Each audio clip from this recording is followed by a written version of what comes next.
Thank you, Mr. Chair. May we request our resource persons to please acknowledge when your name is mentioned. From the Department of Education, Senator, former Chairman of the Committee on Finance, Secretary Juan Edgardo Saniangara.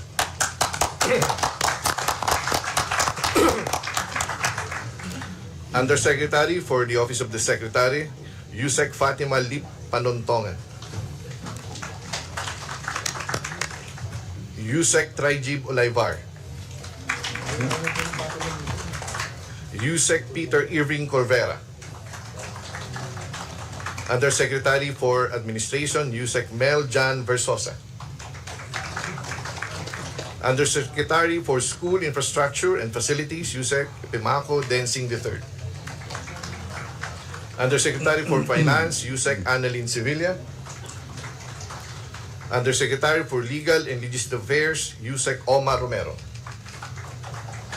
Undersecretary for Curriculum and Teaching, Yusek Gina Gonong. Undersecretary for Procurement, Yusek Gerard Chan. Undersecretary for Operations, Yusek Rebsi Escobedo. OIC Undersecretary for Human Resource and Organizational Development, OIC Yusek Wilfredo Cabral.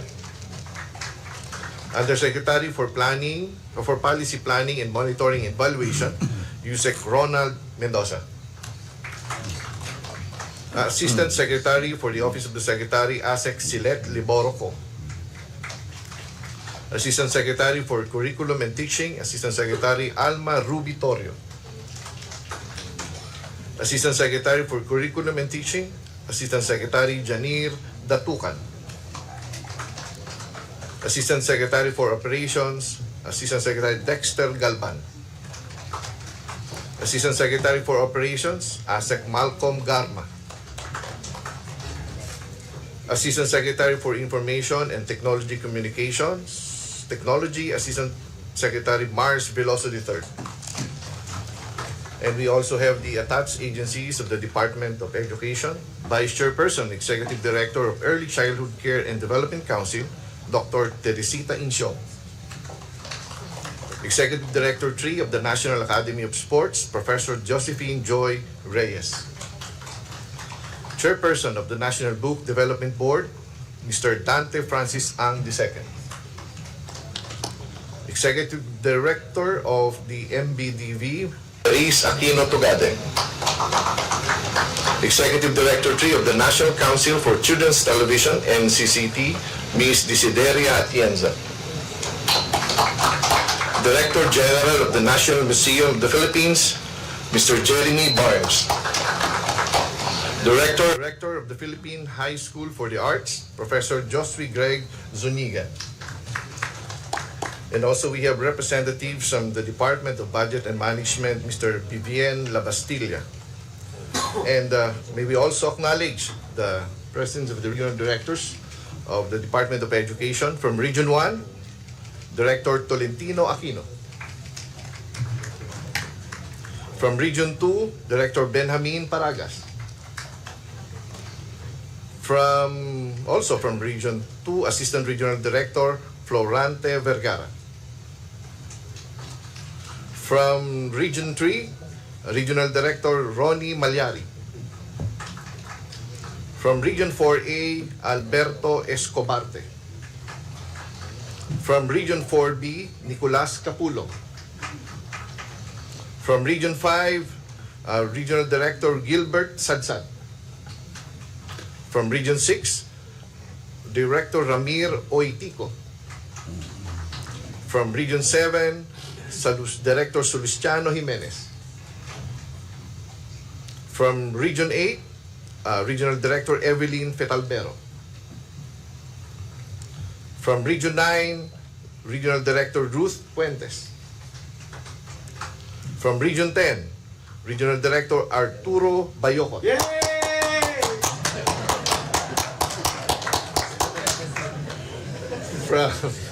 From Region 11, we have Regional Director Alan Farnazo. From the Caraga, Regional Director Maria Ines Asuncion. From the National Capital Region, Jocelyn Director Jocelyn Andaya. And from Dakar also, Regional Director Estela Carino. And Regional Director of Region 12, Carlito Rocafort. And may we also acknowledge the members present. Deputy Majority Leader Bong Teves, Deputy Majority Leader Lawrence Defensor, Deputy Minority Leader Franz Castro, our Chairman Elizaldy S, Vice Chair Carmen Zamora, Senior Vice Chair Stella Kimbo, Vice Chair Jose Alvarez, Vice Chair Marilyn Alonte, Representative Rufus Rodriguez, Representative Jojo Ang, Representative Romel Angara, Representative Mark Go, Representative Cali Dimaporo, Representative Ron Salo, Representative Ricardo Cruz, and Representative Raul Manuel. That's all, Madam Chair. Thank you.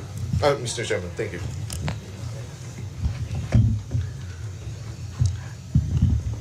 Esteemed colleagues, officials of the Department of Education, led by a new secretary and my former Senate counterpart, Sani Angara, fellow workers in government,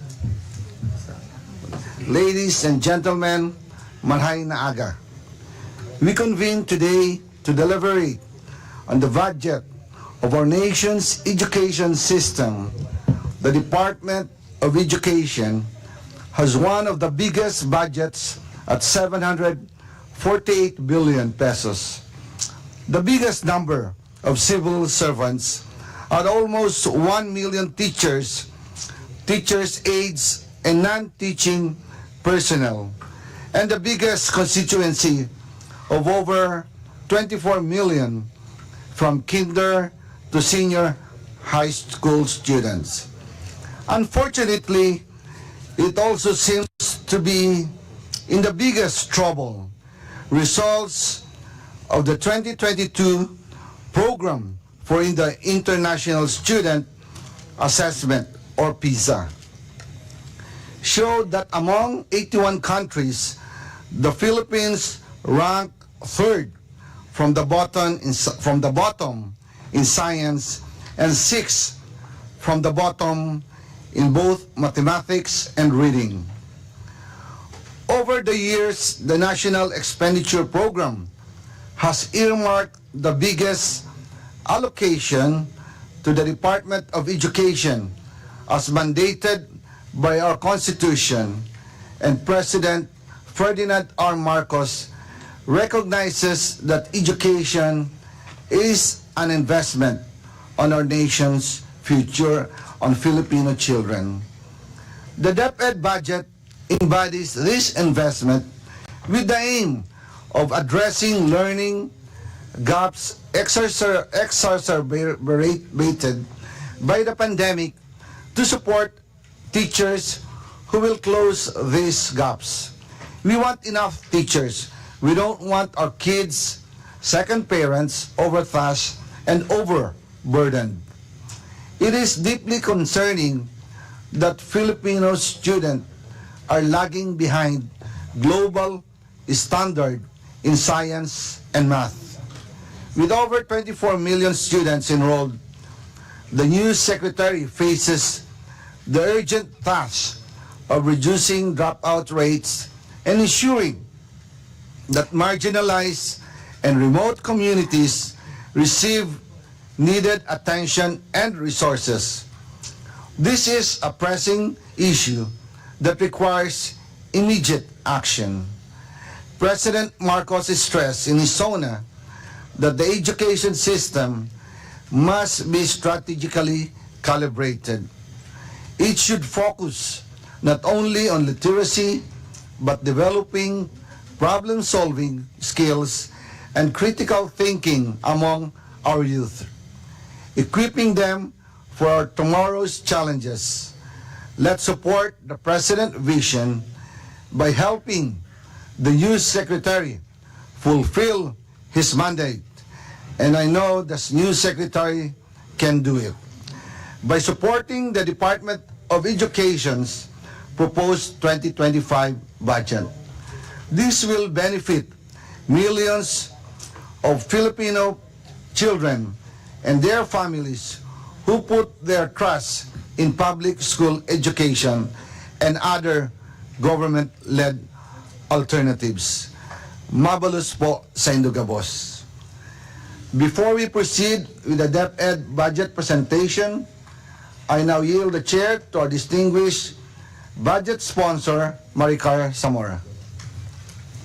Thank you very much, Chairman Saldico. Before we proceed, allow me this representation as the budget sponsor for the Department of Education to manifest my opening statement.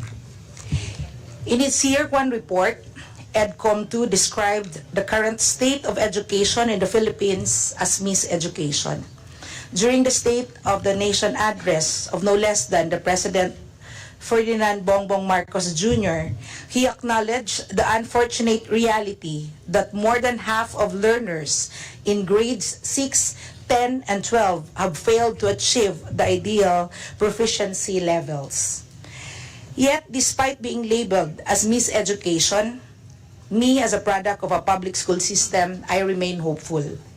Today, despite the heavy rains, I hold onto that hope because I believe in the brighter days ahead for the Department of Education. As the Beatles once sang, "Here comes the sun." And we warmly welcome Secretary Sani Angara as the new Secretary of the Department of Education. Though he only took office in July, he hit the ground running and already initiated significant reforms. Much has been done, but there is so much to do. In his last SONA, the President has set priority agenda for the department.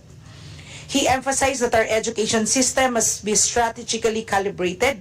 It should not only focus on literacy but also on consciously developing problem-solving skills and critical thinking skills in our youth, equipping them for the success and challenges of tomorrow. Also, he emphasized the importance of uplifting and upskilling our teachers. The commitment to quality education rests squarely on the shoulders of our dedicated educators, the bedrock of our educational system. Thus, early this year, Congress enacted Republic Act No. 11997 or the Kabalikat sa Pagtuturo Act. This significant milestone grants all public school teachers additional allowance amounting to 5,000 pesos per teacher for school year 2024 to 2025 and 10,000 pesos per teacher for school year 2025 to 2026 and thereafter. Likewise, funds for the implementation of the expanded career progression system for public school teachers have been funded in the budget to promote the professional development and advancement of our teachers within their ranks. Following the President's challenge in his third SONA, our new Secretary has been tasked with improving the quality of education and addressing the long-standing issues within the Department of Education in the fastest time possible. We eagerly anticipate hearing how DepEd plans to tackle the so-called learning crisis, the 150,000 plus classroom backlogs, the textbook shortages and procurement issues, the approximately 47,000 unfilled positions, and the employability of our senior high school graduates. To tackle these challenges, the Department of Education's 2025 National Expenditure Program is set at 793.18 billion, marking a 4.1% increase from the 762.10 billion allocated in the 2024 General Appropriations Act. The DepEd OSEC proper receives nearly the entire budget at 99.7%, with an allocation of 790.89 billion. The remaining 0.3% or 2.29 billion will be divided among all 6 attached agencies. Today, we will deliberate on the proposed budget for fiscal year 2025 for perhaps the most important department of our government. This vital legislation will not only determine the future of more than 25 million learners currently enrolled this school year, but will ultimately shape the course of our nation's future. My dear colleagues, may I humbly seek your support in crafting a budget that will not only respond to the priority mandate of the President, but will also benefit millions of Filipino children and their families who put their trust in public school education, as well as other government-led alternatives. As the budget sponsor of the Department of Education for the past 5 years, and as the Vice Chairperson of the Committee on Appropriation, we are looking forward to the presentation of DepEd's proposed budget and their plans to make the state of basic education in the Philippines sunny and bright. Thank you.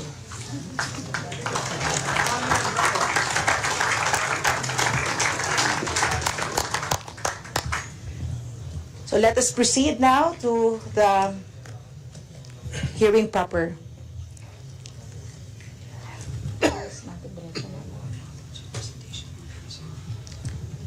So we would like to, the Chair now recognizes the Secretary of the Department of Education, Secretary Sani Angara, for the presentation. Thank you very much, Madam Chair. Magandang umaga po sa ating Chairperson, Elizaldy S, Senior Vice Chair Stella Kimbo, of course to our budget sponsor, Maricar Zamora, sa mga Vice Chairs ng ginagalang na Committee on Appropriations and Committee on Rules, na dati rin akong pong miyembro sa ating mga kaibigan, representatives of the various districts and the party list. Of course, to my DepEd family, ladies and gentlemen, magandang umaga po. With your permission, Madam Chair, we have about a 55-page presentation, a slideshow, and followed by a short video. If we may begin, Madam Chair, we will present the 2023 and 2024 accomplishments. This represent the hard work and dedication of the more than 1 million strong public servants of the DepEd, and also the tangible impact of the budget allocations which Congress has graciously granted us. So next slide, please. These are some of the highlights, Madam Chair, Mr. Chair.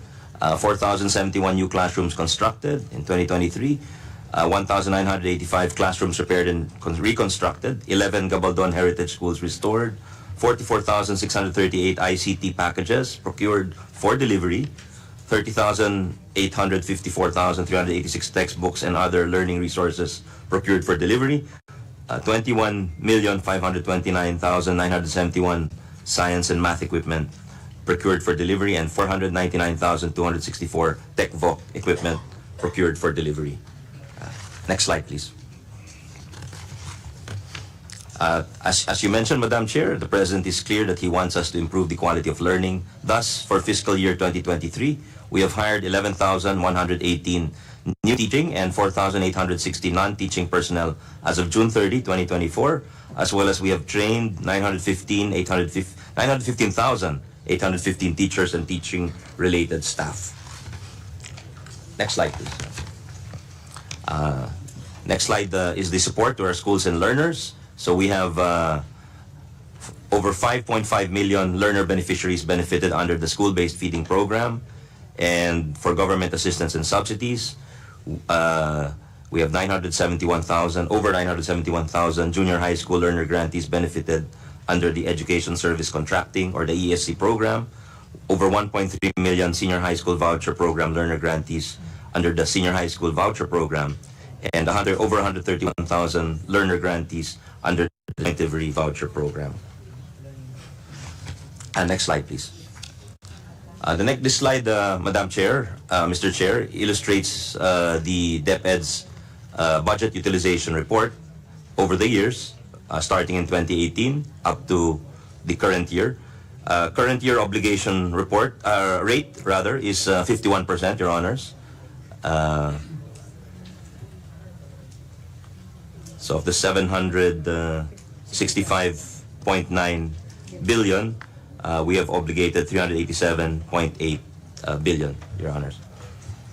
For the past 5 years, the DepEd has consistently demonstrated strong budget utilization, achieving an obligation rate of 90% and above, peaking at 97% in 2021 and maintaining 95% in both 2022 and 2023. Next slide, please. Next slide, please. So some of the recent milestones, Your Honors,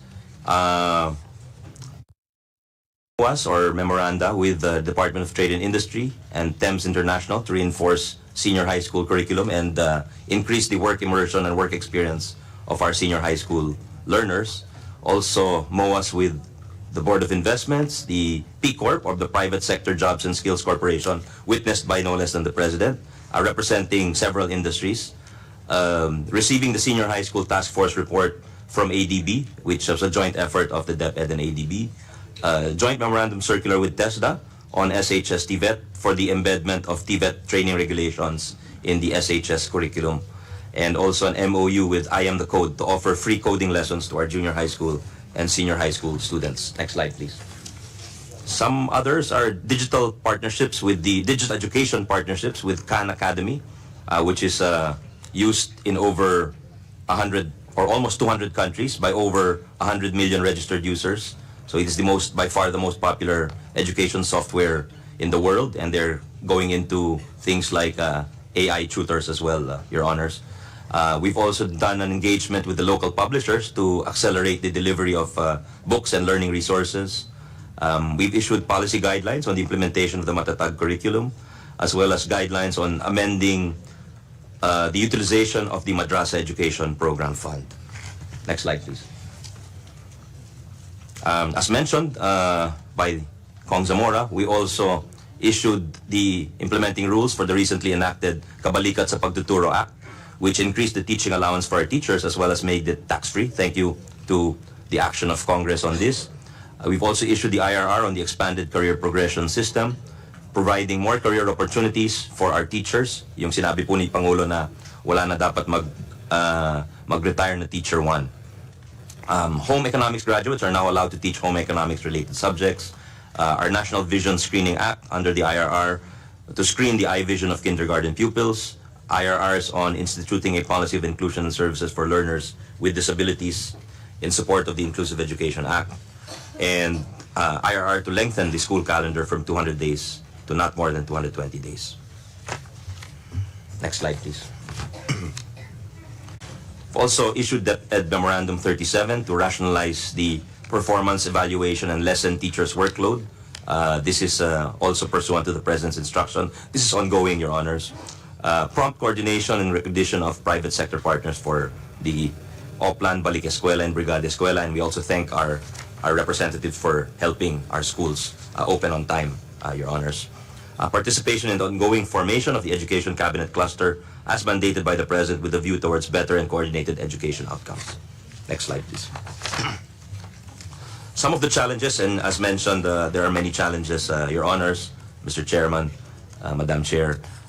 Some of these include getting good jobs for our graduates, achieving positive learning outcomes, having a good learning environment for our learners, improving our teachers' welfare, and of course the persistent resource gaps. If I may tackle them shortly, briefly one by one, Your Honors. First, jobs for graduates. Studies of the PIDS show that there is a reluctance among most firms to hire senior high school graduates, as well as slightly over 20% of senior high school graduates entered the labor force. Only slightly over 20% of senior high school graduates entered the labor force. And among employers, in a survey of 70 of the country's leading companies, only around 20% were inclined to hire senior high school graduates.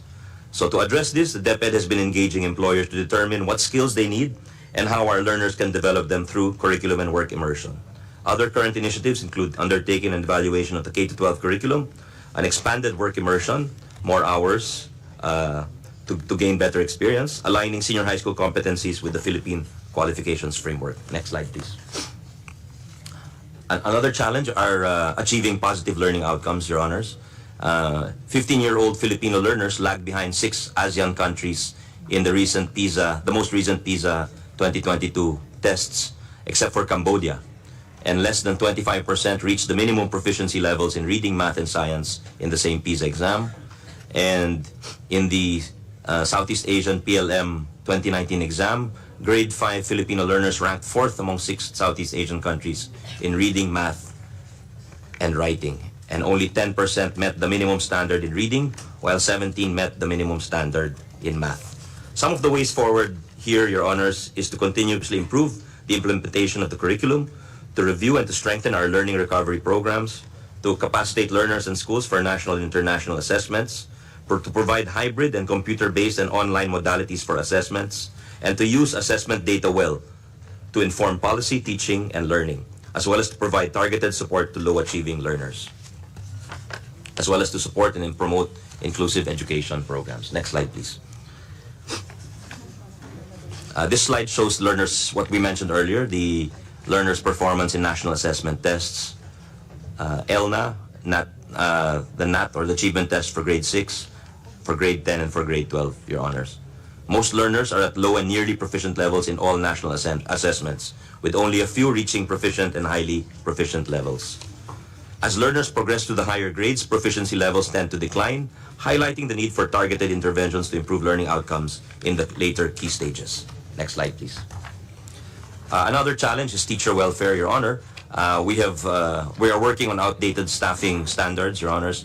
This has caused teachers to undertake administrative and ancillary tasks in schools, which we are trying to address. Teachers used to bear the burden of about 50 administrative and ancillary tasks, as well as with respect to promotion, it takes approximately 15 years to get from teacher 1 to teacher 3, which is why we passed the IRR or issued the IRR for the career progression to enable faster, swifter promotion and more positions for our beloved teachers, Madam Chair. The staffing standards for schools were last developed in 1997, and this is there's an urgent need to update this. And to address some of these issues, we have undertaken these initiatives, ongoing studies on school organization and staffing standards, as mentioned, the enhanced career progression, the filling up of items for admin officers, the earlier mentioned TWG on the RPMS or the ancillary tasks of school teachers, as well as the added we're also thankful to the President for announcing the SSL 6 that should help our teachers and non-teaching staff, Your Honors. Next slide, please. Another challenge is the learning environment. The Philippines is now referred to as the bullying capital of Asia, and we have bullying rates double the OECD average, and 63.2% of grade 5 students experience bullying at least once a month. Also nutrition is a challenge, as 16% of Filipino kinder to grade 6 children are severely wasted.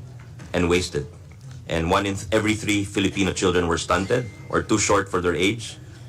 And to compound this environment, there is a systemic problem regarding the absence of guidance counselors, Your Honors. There are over 4,000 vacancies, since there is a law which requires guidance counselors in schools to have a master's degree. And there are very few guidance counselors in the pipeline. So some of the programs to improve the learning environment problems include the school feeding program, the school health programs, the Safer Schools project, mental health program, the upgrading of guidance counselor items to make them more attractive to registered guidance counselors. These are some of those initiatives, Your Honor. Next slide, please. Of course, as mentioned also by our esteemed Chair and Vice Chair, there are resource gaps which have existed for some time. 159,202 classrooms are needed, amounting to 398 billion. 2,001 schools lack access to electricity. Over 174,000 classrooms need major repair. There are over 18,000 schools without internet. There's a need for over 56,000 teachers and over 20,000 non-teaching personnel. So some of the current initiatives to address this include the school building program, the electrification program, school-wide internet connections in all schools by 2029, and partnerships with the private sector and with international orgs for supply side support. We've one of the last bills we filed, Your Honors, also before assuming the secretaryship was an amendment to the Adapt a School, and hopefully that can pass both the House and the Senate, because donations of computers and even trainings can be deducted from a private companies or corporations' income tax, and it will incentivize the private sector to help fill some of the resource gaps, Your Honors.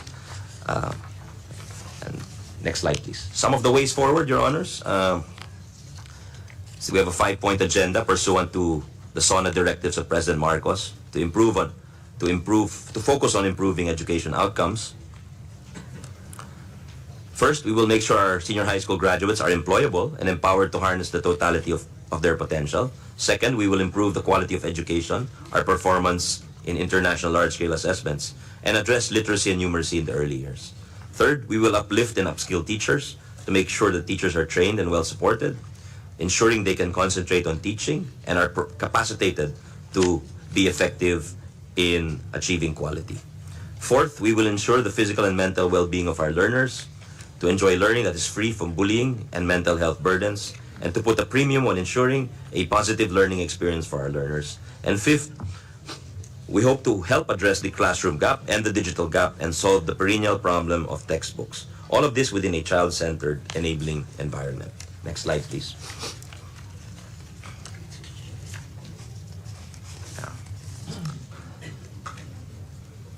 Regarding employability of our learners, some of the steps include empowering them for employment by decluttering the senior high school curriculum. Currently, all 4 tracks are required to take 15 subjects, and we feel that is way too much, and certainly more than what most countries around the world require of their students.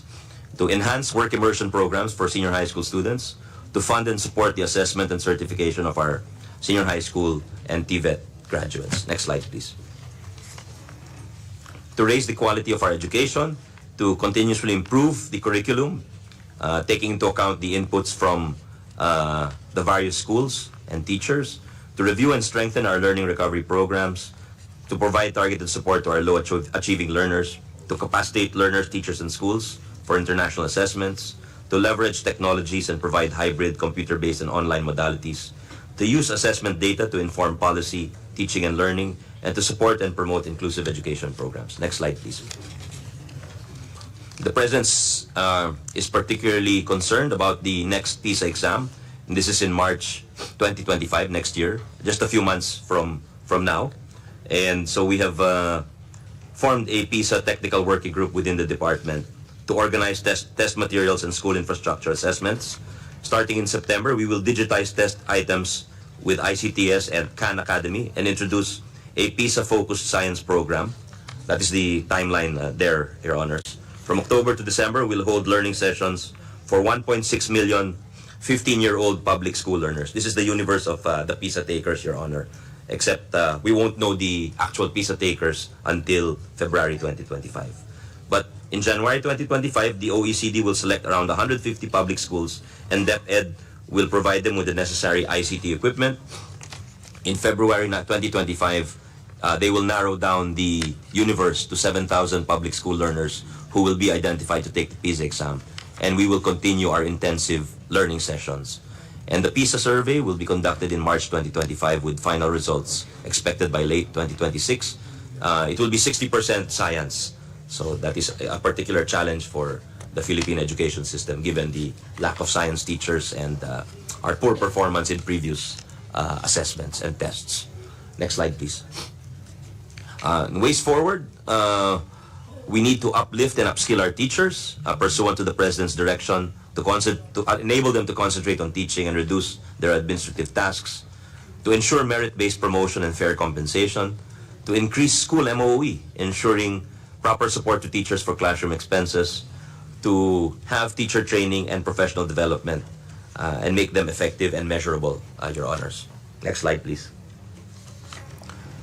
Another concern is the physical and mental well-being of our learners. Thus, we must ensure health, nutrition, and safety in schools, address bullying, and ensure a positive learning environment. Next slide, please. Perennially challenging, of course, is the classroom gap as well as the digital gap. The perennial problem of textbooks also needs to be resolved, Your Honors. thus empowering the regions, the SDOs, or the division offices, and the schools by decentralizing key processes, ensuring schools have enough classrooms, electricity, running water, internet connections, improving turnaround time and streamlining processes of procurement, efficient and accurate data collection and analysis, increasing partnerships with the private sector, as well as increased digitalization of learning. Next slide, please. With your permission, Mr. Chair, Your Honors, we now proceed to the fiscal year 2025 National Expenditure Program and our budget proposal. Next slide, please.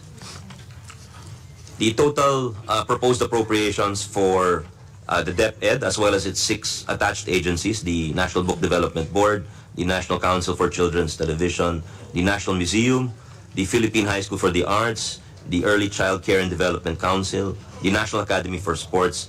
The total proposed appropriations, Madam Chair, Mr. Chair, amounts to 793.18 billion pesos. And this includes the budget for the 6. For the NBDB, 150 million. For the National Council for Children's Television, or NCCT, 66.7 million. For the National Museum of the Philippines, 1.35 billion. For the Philippine High School for the Arts, 113.5 million. For the Early Child Care and Development Council, 354 million. And for the National Academy of Sports, 256 million. Next slide, please. If we compare the NEP, or the proposed budget for 2025, against the fiscal year 2024 GAA, these are the figures on the screen, Your Honors. The OSEC or NEP is 4.11% higher as compared to the 2024 GAA. And while the department's NEP is 4.5% higher as compared to the 2024 NEP, or an increase of around 30 billion. Yeah. These figures are for Your Honor's perusal. There are decreases in the 2025 NEP versus the 2024 GAA, as many of these agency budgets were increased by Congress, Your Honors. Next slide, please. Yeah. So some salient features, Your Honors, of the 2025 NEP, or National Expenditure Program, are on the screen. So basic education facilities, the funds for construction of new classrooms, 15 billion. For repair and rehab, 6.13 billion. Provision of school furniture, 2.62 billion. Medium-rise school buildings, 2 billion. Provision and upgrading of electricity in school sites, 1.3 billion. Provision of priority school health facilities, 0.5 billion. Library hubs, 1 billion. ILRCs, or Inclusive Learning Resource Centers, 0.21 billion. Community Learning Centers, 0.06 billion. For learning tools and equipment, 3.55 billion, including science and math equipment and tech-book equipment. For computerization program, 12.36 billion, includes the provision of e-learning cards, smart TV packages, laptop packages, laptops for non-teaching personnel, provision of school-wide internet to schools, and then textbooks for and other instructional materials amounting to 12.41 billion. Next slide, please.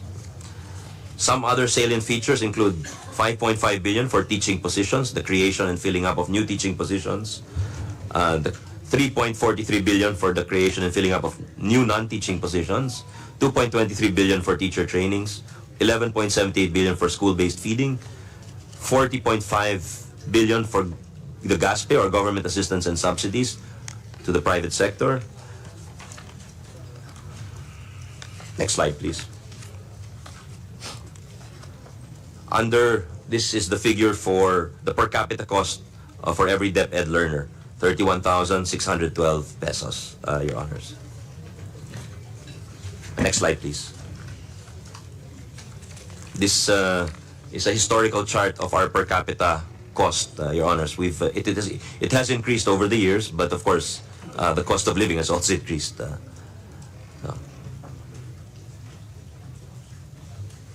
Thank you. Next slide, please.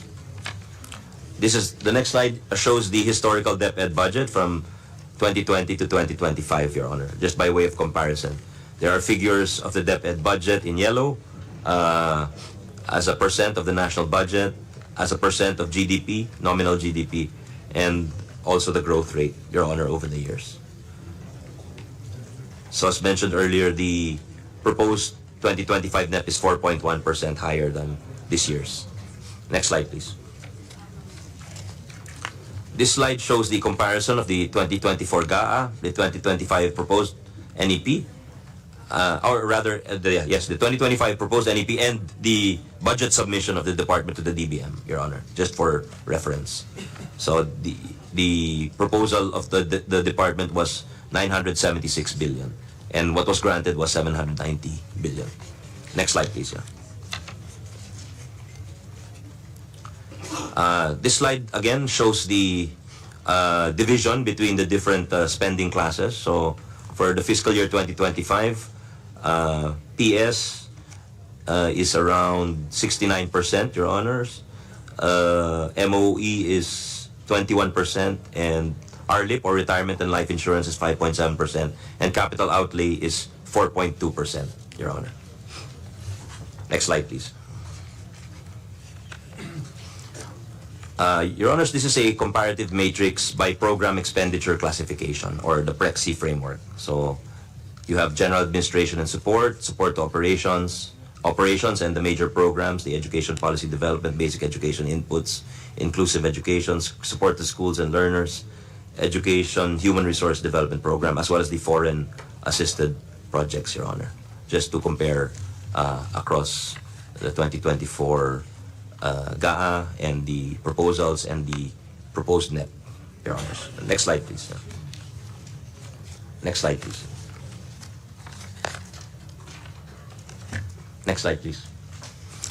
Next, we are ready, Mr. Chairman, Your Honors, just briefly present the budget for the attached agencies to the DepEd. First, we have the National Book Development Board with a budget of proposed budget of 146.4 million, which is slightly higher than the 2024 NEP level of 128.5 million, but lower than the 2024 GAA by 87.6 million. Next slide, please.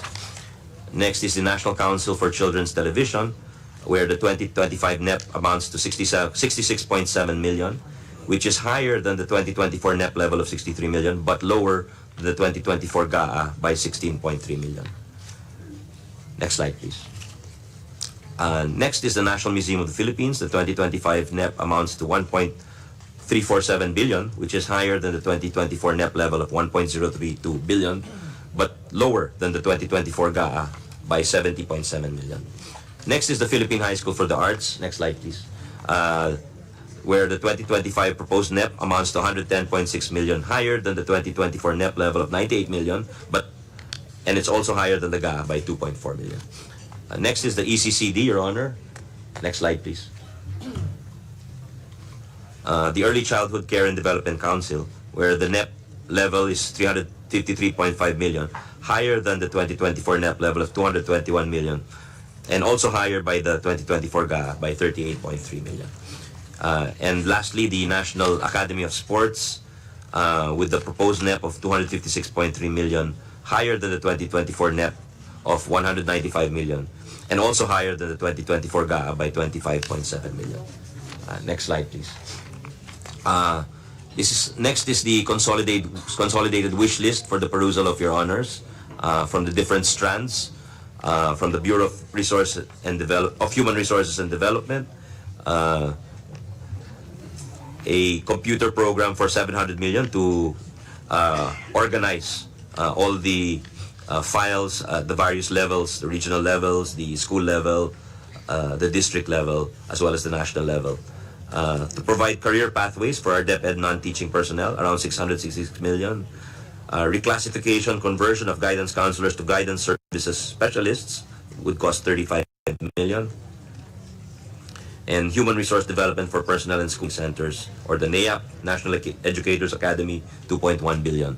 From the curriculum strand, they're asking for additional 500 million for textbooks and other instructional materials, 201 million for the special needs education child find system, 97 million for the madrasa education program, 50 million for the early language literacy and numeracy, 438 million as the fee for the certification of our senior high school TVET graduates, 4.8 billion for the 8-week literacy and numeracy programs for grades 1 to 3 for school year 2025-2026. This is in congruence with the proposal of the House Committee on Basic Education to suspend the curriculum and have an 8 to 12 week national recovery program.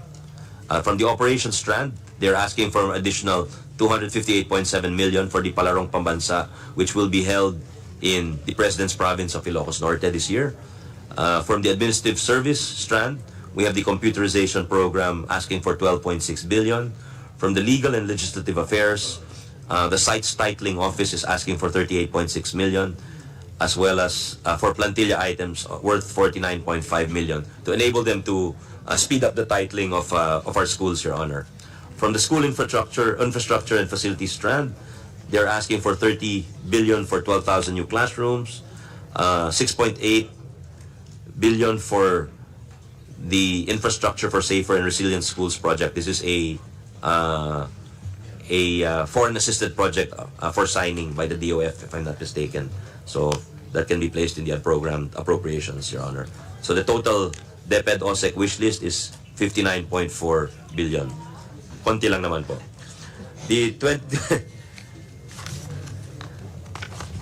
Next slide, please. And next is the wish list of our attached agencies. For the National Book Development Board, they're asking for an additional 289.6 million. For the National Council for Children's Television, they're asking for 132.8 million. For rent, lease expenses, procurement of manpower services, program and content development, conduct of research and media policy training. For the National Museum of the Philippines, they're asking for an additional 1.6 million for new component museums, machinery and equipment, and transportation equipment. For the Philippine High School for the Arts, they're asking for 22.8 million for personnel benefits, food supplies expenses, transportation expenses, communication equipment. For the ECCD, they're asking for an extra 22.5 million for institutional development, human resource development, R&D, establishment of a child development center. And for the National Academy of Sports, or NAS, they're asking for an additional 209.8 million for student athletes insurance, as well as a dormitory facility and a kitchen and dining facility and health services. Your Honors, we in DepEd extend our sincerest gratitude to the members of the House for your time and attention today. And before we end, may you allow us to play a short video on President Marcos's vision for the education sector as enunciated during his third SONA. With your permission, Your Honor. Thank you. Thank you, Mr. Chair, Madam Chair, Your Honors, for the time and attention given to us. We're now ready to receive questions, but with your permission also, may you allow me to refer some of the questions to some of my undersecretaries or whichever resource person may answer, given that I've only been in the office for 6 weeks. Thank you, Madam Chair. Thank you for the presentation. Before we proceed to the question proper, may I remind our distinguished colleagues that each member is given 5 minutes for questioning or interpellation, including the response of the resource persons. And when you hear the bell sound, it means you only have 30 seconds to wind up with your questions. As part of a long-standing and respected tradition of the House of Representatives to accord preferential treatment to the minority members of the House and followed by the majority members in the alternating manner, we will start entertaining question from the minority.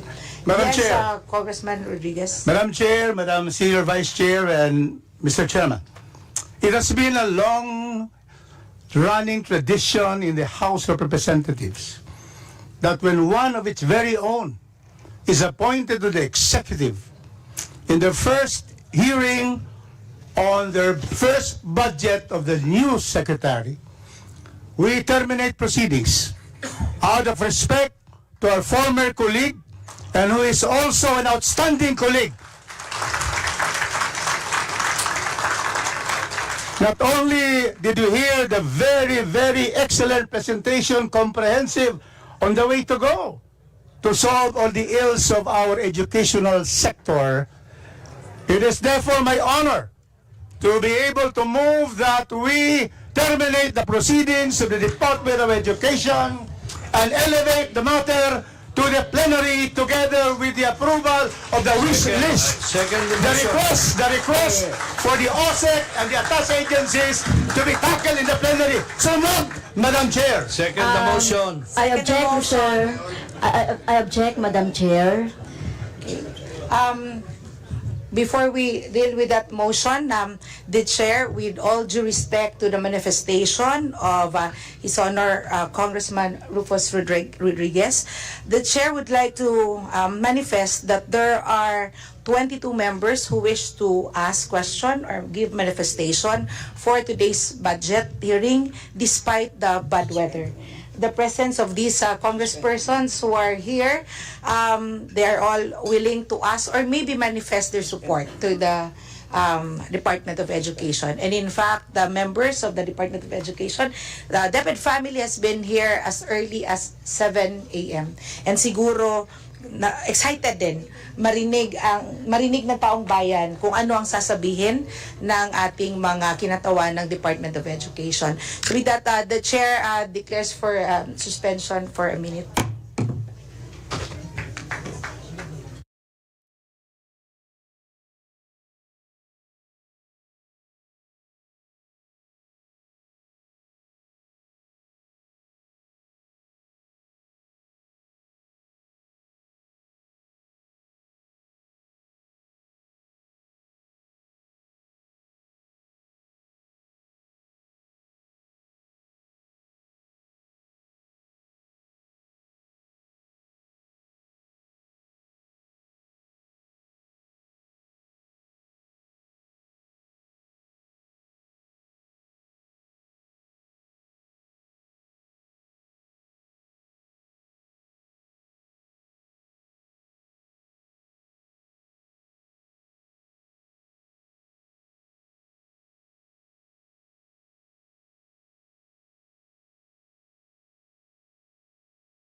Wala, dito yung sunod. Ito yung sunod. Ito siya.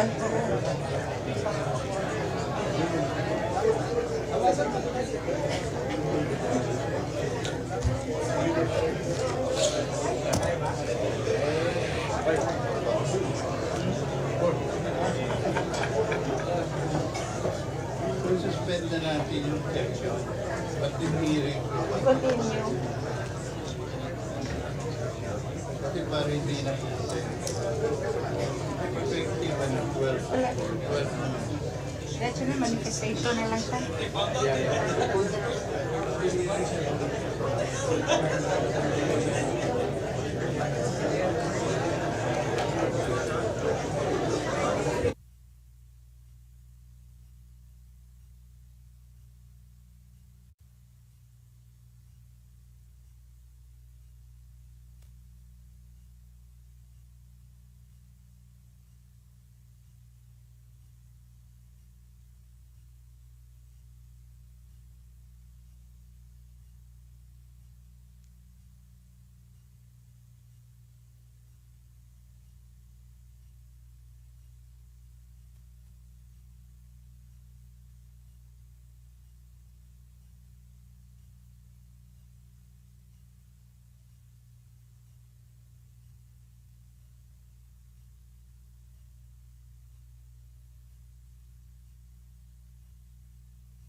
Committee hearing resumes.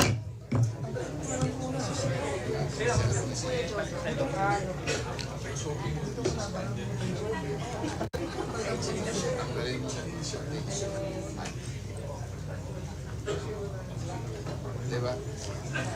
Lipat natin sa DSWD, lahat ng request na.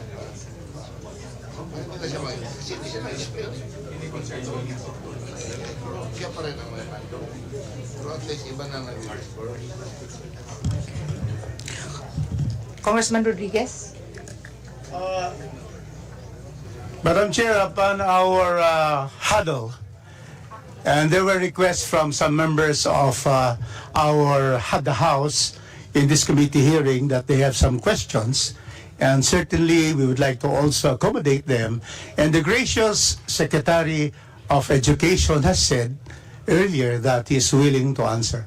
So therefore, I would withdraw my motion in that, we allow the minority, but mainly most of the majority members will just make manifestation like this representation. So with that, Mr. Chairman, I would sadly withdraw my motion. Thank you, Mr. Chairman. Thank you for that manifestation, Congressman Rodriguez. Let us proceed now to the member of the minority. The chair now recognizes Deputy Minority Leader Franz Castro for her interpellation. Thank you, Madam Chair. So, in fairness naman kay Secretary Angara po, teacher pa lang ako, talagang malalim na yung pinagsamahan ng ACT with Secretary Angara. Very accommodating. Yung kanyang mga bills related to welfare, salary of teachers, ay talaga namang sinusuportahan niya ng mga teachers. Ngayong secretary na siya, mukhang mas maganda ito kaysa nung nakaraan. Nakita naman natin, mamaya yung performance sa COA, malalaman natin. So, talagang wini-welcome naman po ng mga teachers, Secretary Angara. Okay?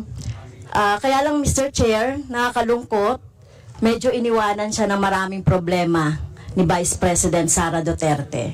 Lalong-lalo na po itong matatag curriculum, Mr. Chair, gusto ko lang malaman, direkta na to, although pinag-uusapan na namin ito sa Committee on Basic Education, pero gusto ko pa rin direktang masabi kay Secretary Angara, yung nagiging problema ng teachers dito sa iniwan na problematic na curriculum ng nakaraang administration, Mr. Chair, kaugnay doon sa 7 to 8 loads ng mga teachers natin sa high school, Mr. Chair.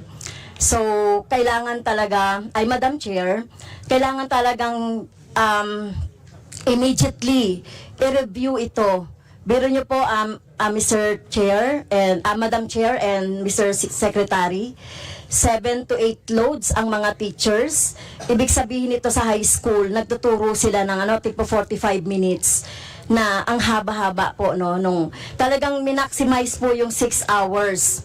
Gusto rin ko pong linawin itong National Mathematics Program at saka yung National Reading Program po. Kailangan malinaw din po ito kasi doon sa inilabas na frequently asked questions, nandito pa rin po ito. Pangalawa, yung implementation ng matatag curriculum ay in phase dapat yun, Mr. Chair, pero parang fully in-implement this school year.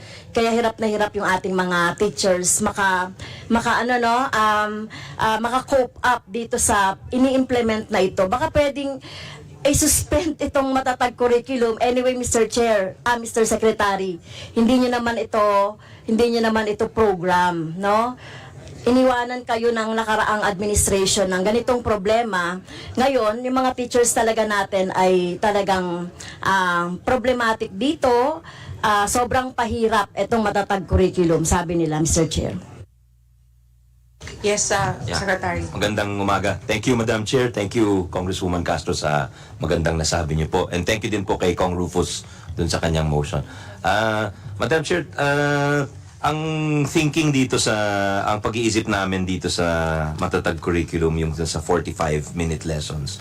Dahil na ma-maximize po yung learning time at yun daw ang optimal na learning time for a student to learn. Pero nakikinig, nung nagkonsulta ho kami, and after implementing the matatag curriculum for the last few weeks, mukhang there is a need to inject flexibility ho sa curriculum. So, nakinig ho kami sa ground, nahihirapan yung ibang teachers sa ibang eskwelahan. So, meron kaming piniprepare na department order to inject flexibility, meaning balik tayo dun sa 6 na tigwa 1 hour, depending na sa school setting ho, ma'am. So, yun po ang naisip namin. At we're just going to hold maybe 1 or 2 more consultations. But there is already a draft department order on this. Nakinig ho kami dun sa hinaing ng ating mga teachers. Thank you po. Thank you, Mr. Chair, Madam Chair. Sa elementary po, grade 1, 2, and 3, na hindi lumilipat ng classroom, okay lang siguro yung 40, 45. Pero sa mga intermediate, grade 4 hanggang grade 10 o hanggang grade 12, lumilipat siya ng classroom. Kaya yung si teacher. Kaya makikita nyo sa mga memes, talagang lumilipad si mga teacher, nagbumotor na, mga ganun, mga joke lang. So, yun po yung problema natin. So, I'm glad, no, maibabalik, magiging flexible. So, yun po yung inaantay na nasagot ng ating mga teachers. Ito pong NMP at saka yung NRP, pwede bang pakilinaw po ito, Madam Chair? Secretary. Thank you, Kong Castro. Ang sabi is maglalabas ho kami ng polisiya dyan, but maybe Yusek Gonong can further explain the thinking behind this and where we are right now. Yusek Gina. Thank you, Sec, Madam Chair, Your Honor. Yung National Reading at saka National Math Program po, given the feedback from the field on our previous programs like Catch-Up Fridays, yung draft po namin ng reading at saka math programs, kailangan pa po namin idaan uli sa isang konsultasyon para hindi na po maulit yung lahat ng mga hindi magandang feedback na nangyari dun sa ating Catch-Up Fridays. Yung NMP tsaka NRP po. Ano Apo. po yung plano ninyo doon? Apo. Alam ko meron kayong dialogue ngayon with the teachers and other Bukas po. stakeholders. Bukas. Okay, so ano po yung plano dito? Kasi magiging parang ang magiging nito po, magiging parang catch-up Friday din. Yun ang magiging kalalabasan nitong NMP tsaka NRP. Your Honor, we are following your suggestions and the suggestions of others to provide flexibilities also in the implementation of the National Reading and the National Math Program. So katulad po ng sinabi nyo nung mga nakaraang hearing, pwedeng ang isang flexibility niyan ay integrated sa time allotment ng math at saka English, ang ating math at saka reading program. Pwede rin pong gawin yung pull-out strategy kung kaya naman ng mga schools, or pwede din po ang additional time allotment kung kaya po ng ibang mga schools. So we're giving flexibilities, ma'am, based on our discussions with you and others. Salamat po. Thank you, Madam Chair. Second po, ito na po yung exciting part. Yung mga COA report po at saka yung COA observation as regard to computerization. Medyo mahalaga sa akin to, Madam Chair and Mr. Secretary, dahil gusto natin talaga mabigyan talaga ng mga laptop, no? Mga computer, yung ating mga teachers. Okay? So, according to the observation of COA, Madam Chair, report to page 229, DepEd CAR 2023, nakalagay po diyan yung observation ng COA regarding doon sa computerization program ng 2023. Medyo mahabang banggitin, kulang na po ako sa time. Can the DepEd please update us on the status of its various computerization programs? So alam ko may mga delays according dito sa COA report. So pwede po bang magbigay yung particularly po yung DCP, no?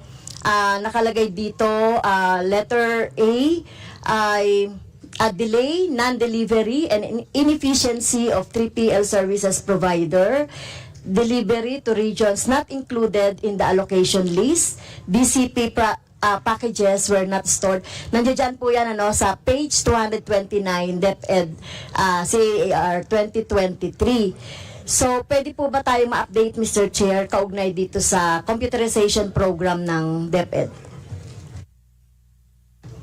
Secretary, please. Yes, Madam Chair, this was before my time. With your permission, I will ask some of the undersecretaries, our Undersecretary for Legal, Yusek Omar Romero, to to discuss that. That's a Transpac, if I'm not mistaken. Yes. Yusek Romero, you're Yes, recognized. thank you, Secretary. Thank you, Madam Chair, Mr. Chair.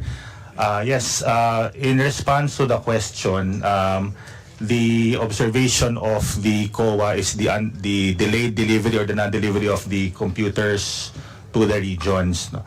And we are happy to update, Mr. Chair, Madam Chair, that earlier this year, the Department of Education, as directed by our operations strand, directed our regional offices and our schools district offices to pull out all the goods procured and which remained in the warehouses of the third-party logistics supplier, yung Transpac po.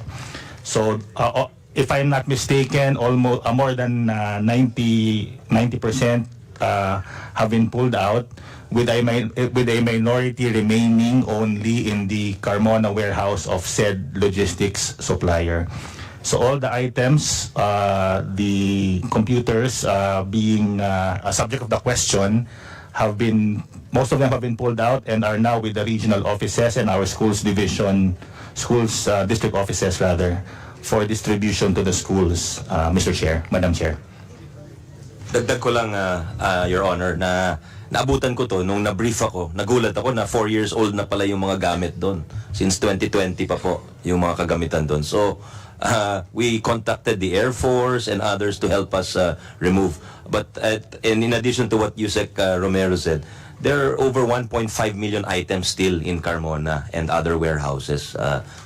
Laptops, books, furniture. So we're doing our best to get them out para hindi mag-deteriorate yung mga materyales, Your Honor. Thank you. So may timeline po ba tayo para makuha na po itong... The target rate of completion is the end of September, Your Honor. End of September. Okay, thank you, Mr. Chair. Ito naman po, Mr. Chair, isa rin sa COA, no, na report na nakuha natin. So, ito po, no, yung tungkol sa mga unpaid remittances to BIR, GSIS, PhilHealth, Pag-ibig, and other social and health systems. So, siyempre, in fairness kay Secretary Angara, no, so wala pa siya nito dun sa last administration. For the record, Madam Chair, based on DepEd CAR 2023 as of December 31, 2023, DepEd has unremitted taxes and premiums in the following amounts. So due to BIR, withholding taxes, 1,139,728.37. Sa GSIS naman po, 3,100,914,964. Mahalaga po itong GSIS dahil po pag na late ang remittance ng premium loan sa GSIS, ang tatamaan po ng mga interest ay ang mga teachers o ang mga non-teaching personnel na nag-loan or kulang ng prima. Due to PhilHealth po, Madam Chair, 503,405,756.23. Sa Pag-ibig naman po, Madam Chair, ay 182,541,757. So, a total of 5 billion po, Madam Chair, Mr. Secretary, ang hindi po nare-remit due to the mandatory obligation po. So, take note po, no? Ako po ay, mga teachers ito na, mga non-teaching personnel, na kung hindi nababayaran ng tamang oras, may sa batas po ng GSIS, a month after na matapos yung month, dapat ay nakapagbayad na. Otherwise, meron na po itong interest and surcharge against the account of the teachers or the non-teaching personnel. Ano po yung status nito, Madam Chair? Madam Chair, with your permission, there is ongoing reconciliation, but I'll ask Yusek Ann Sevilla to explain it. Yusek Sevilla, you're recognized. Thank you, Madam Chair, and Your Honor, Kong Franz Castro, that this is an ongoing reconciliation with our auditors. In fact, this is a book entry reconciliation because at the end of the year, 10 days pa po talaga mareremit yung mga pang December na due. And the amount is really huge or big because of the accumulated accounts from the school, division, regions, and the central office. But as of today, Madam Chair, ay wala po tayo na natanggap sa COA na rejoinder or anything else na dapat mong gawin from our end. In fact, ongoing din po ang GSIS reconciliation natin in the national headquarters of the GSIS. Pinapupunta na po natin yung mga division offices at saka mga regional offices doon sa GSIS headquarters or main office para po makatch up natin yung mga unreconciled remittances na ito po. That would be the last question from Representative Castro. Last manifestation and Yes, I please, manifest quickly. for second and third round. Noted. So, Madam Chair, so kailangan natin makakuha ng listahan nito no ng mga teachers na affected, especially sa mga regions. Dahil lalabas na naman po diyan, may mga magre-retire na mga teacher na makikita doon sa kanilang record na ganito, hindi nakapag-remit, di ka nakapagbayad, na ang problema po ay nasa DepEd, Madam Chair, tsaka ng GSIS. So kailangan natin makuha no yung report nung mga regions na yan. At sana hindi sa teacher tatama no yung magiging penalty o surcharge. So yun lang po, Madam Chair. Thank you po. Madam Chair, we will furnish the list to Congresswoman Castro. Thank you. Next to give a manifestation is Representative Rufus Rodriguez from the Thank you, Mr. Chairman. I was the first one to come here at 8:35 in the morning. And I am the first one for the majority. Welcome home, Secretary Sunny Angara. This is your home. And to the officials, officialdom of the Department of Education and the attached agencies, and especially to your outstanding regional director of Region 10, Art Mayocot, my partner for education quality, and Superintendent Roy Gaso.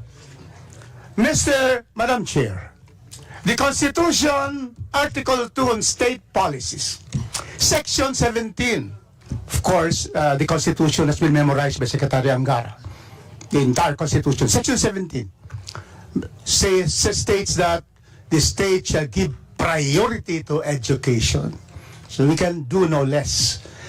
Madam Chair, 2,350 years ago, Aristotle, the tutor of Alexander the Great, the teacher of Plato, who in fact Plato was the student of Socrates, said as early as 350 BC, he said, man by nature desire to know. So that's why when we were small, we asked our tatay, nanay, papa, mama, unsa man ano to? Oh? Because it is innate in us to learn, that is desire. Then, in the 19th century, the French philosopher, René Descartes, in Bisaya, Descartes. René Descartes said, cogito ergo sum. I think, therefore I am. A person who does not think does not exist. And how do you think? By going to DepEd, by going to our public elementary high school, then go to college and learn. And then you exist because you have proper education. Then, I went to the University of Pretoria, capital of South Africa, Mandela University of Pretoria. Education is the engine of growth of South Africa. And we all know, Madam Chair, that education is the great equalizer of this country. And that is why, Madam Chair, my manifestation is to support Secretary Angara. There is now a fresh air, a sunny future for education. Because we have a new secretary. And therefore, I would just like to, in the proper time, move that not only do we approve the NEP proposal of DBM, but to approve the DepEd OSEC wish list of 59 billion.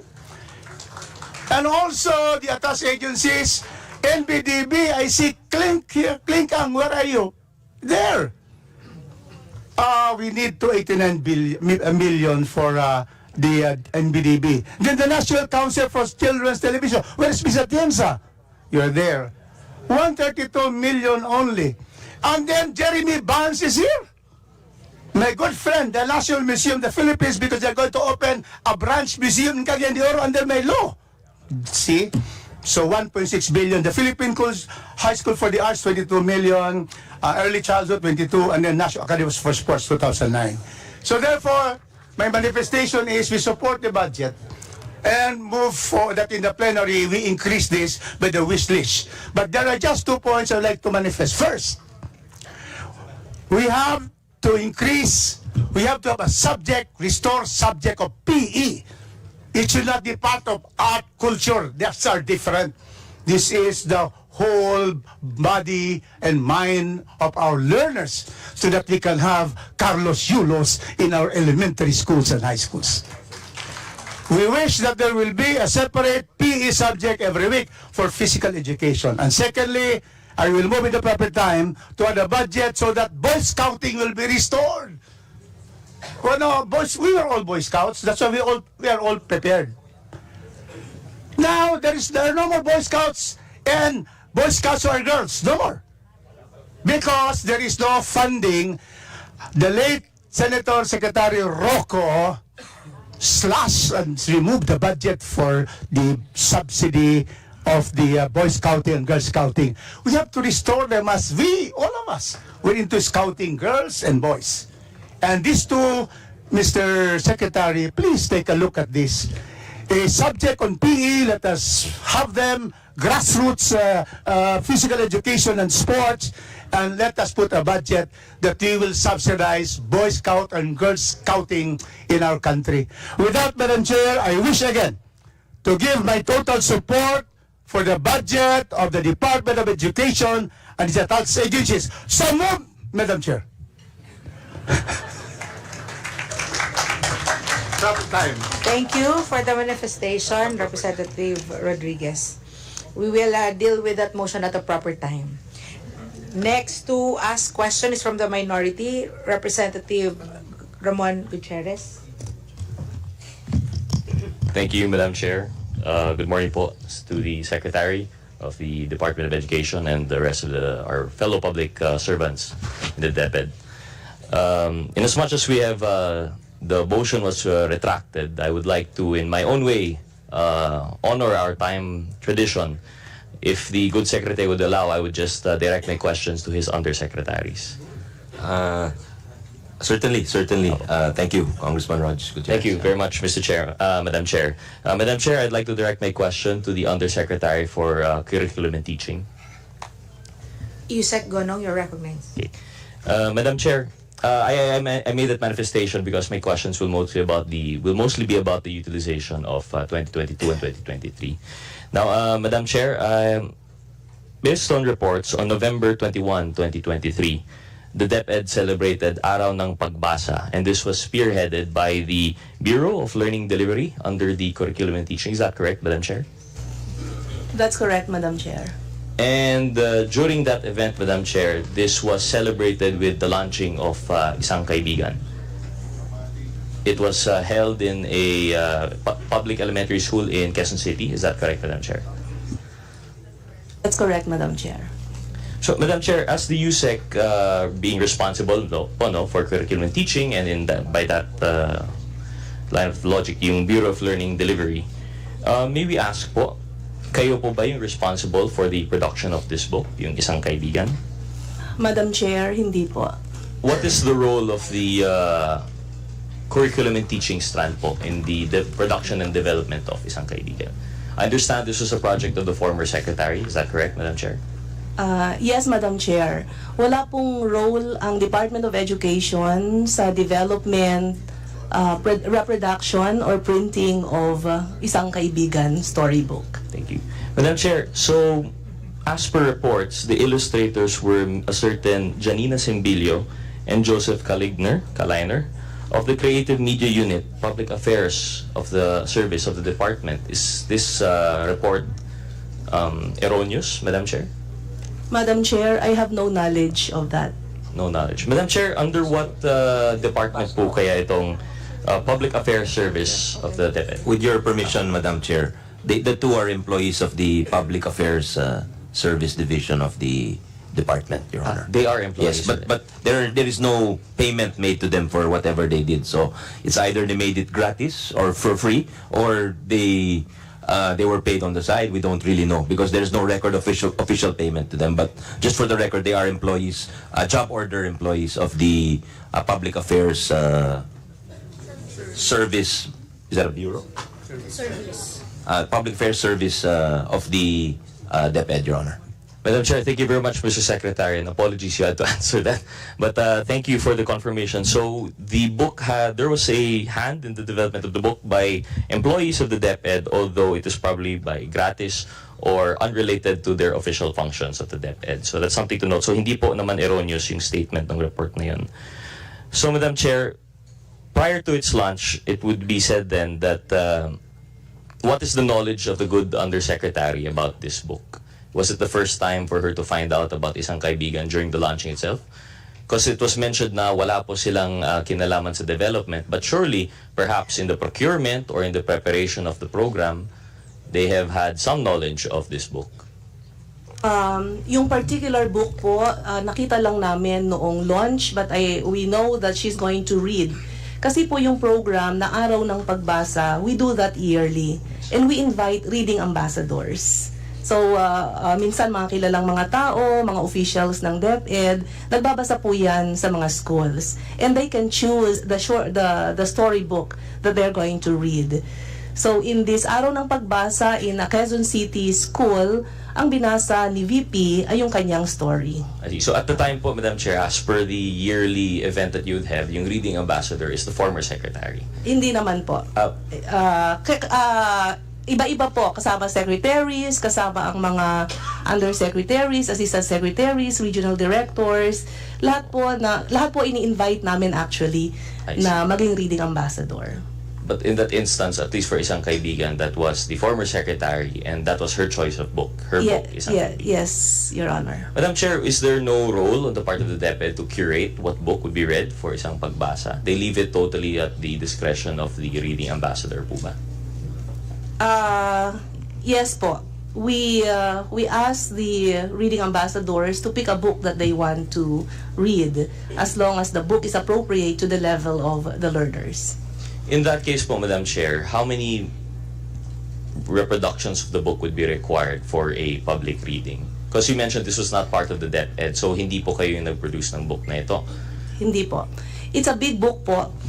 So, kahit na isang book lang po, merong 10 students halimbawa sa harapan ng reading ambassador, malaki yung book, may mga pictures yung book, so yung reader reads the book na nakikita ng mga bata yung illustrations ng book. Madam Chair, but if I recall correctly, and perhaps we can have the Secretariat pull up a picture later on, there were actually multiple copies of the book and each child was holding one.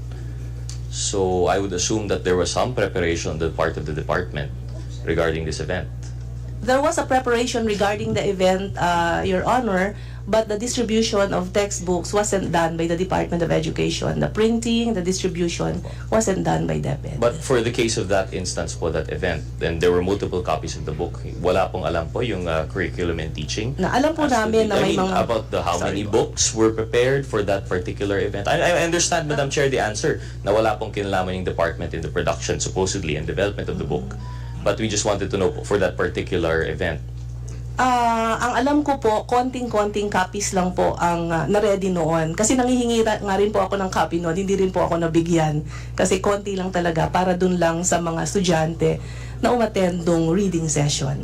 So, Madam Chair, okay, thank you. Just to clarify po, no, so no public funds were used in the production of the book. It was not come under any line item, and therefore did not also go through any of the quality assurance and accreditation required under the DepEd. None of that po. That is correct, Madam Chair. Thank you very much, Madam Chair. Madam Chair, my next question po, I'm not sure which USEC would be appropriate, but I'd like to ask about our Learning Tools and Equipment Program, Madam Chair. It's still used. Congressman. Thank you very much, Mr. Secretary. Madam Chair, I'd just like to ask, what steps are being implemented to improve the planning and execution of DepEd's programs to avoid future underutilization of funds? Because I understand yung LTE program po natin medyo underutilized po. Tama po ba? Yes, Your Honor.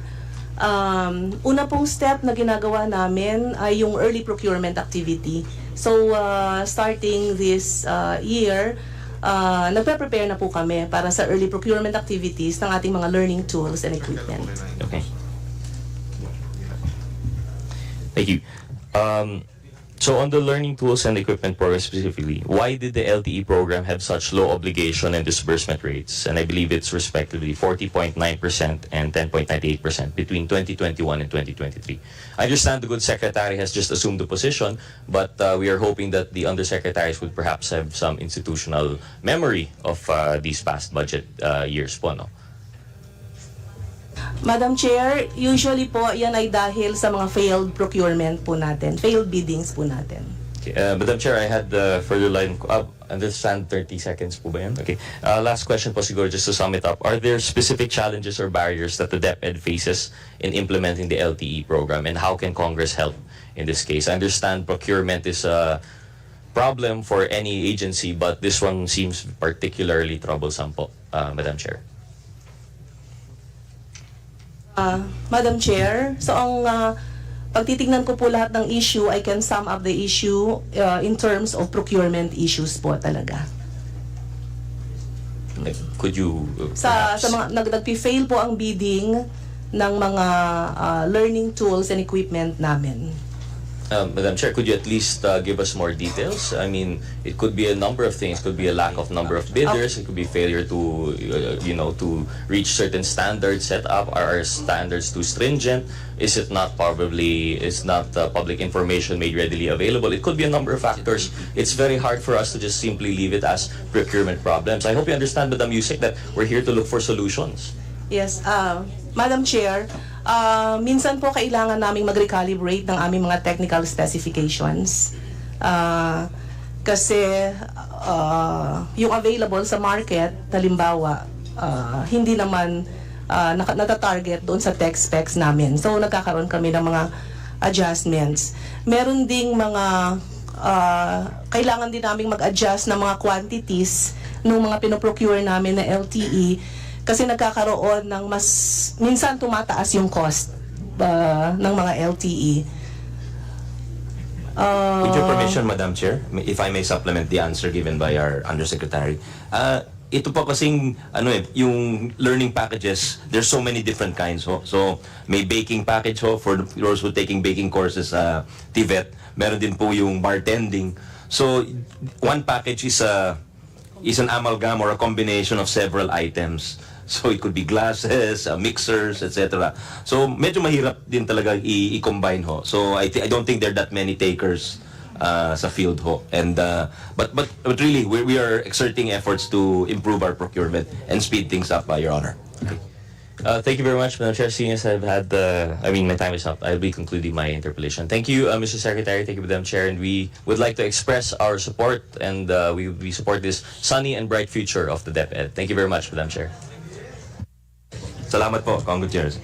Thank you, Representative Gutierrez. Next to interpellate is Deputy Majority Leader Lawrence Defensor. Thank you, Chair. On behalf of Region 6 and all the Ilonggos, I would like to congratulate Secretary Angara for his appointment. Wala nang mas masaya pa ditong kayo ang na-appoint kesa sa akin. As with due courtesy and respect to the Secretary, may narinig po kaming may namana kayong education crisis, and we've been hearing about the results of PISA na pinatayo kamababa. As part of EDCOM, baka pwede nyo po kaming sabihin kung ano po ang EDCOM at ano po ang very important findings ng EDCOM 2 at para matulungan po kayo naming maresolba ang problema natin sa edukasyon. Yes. Thank you. Salamat po sa kind words, Kong Lawrence Defensor, Deputy Majority Leader. Maraming salamat po.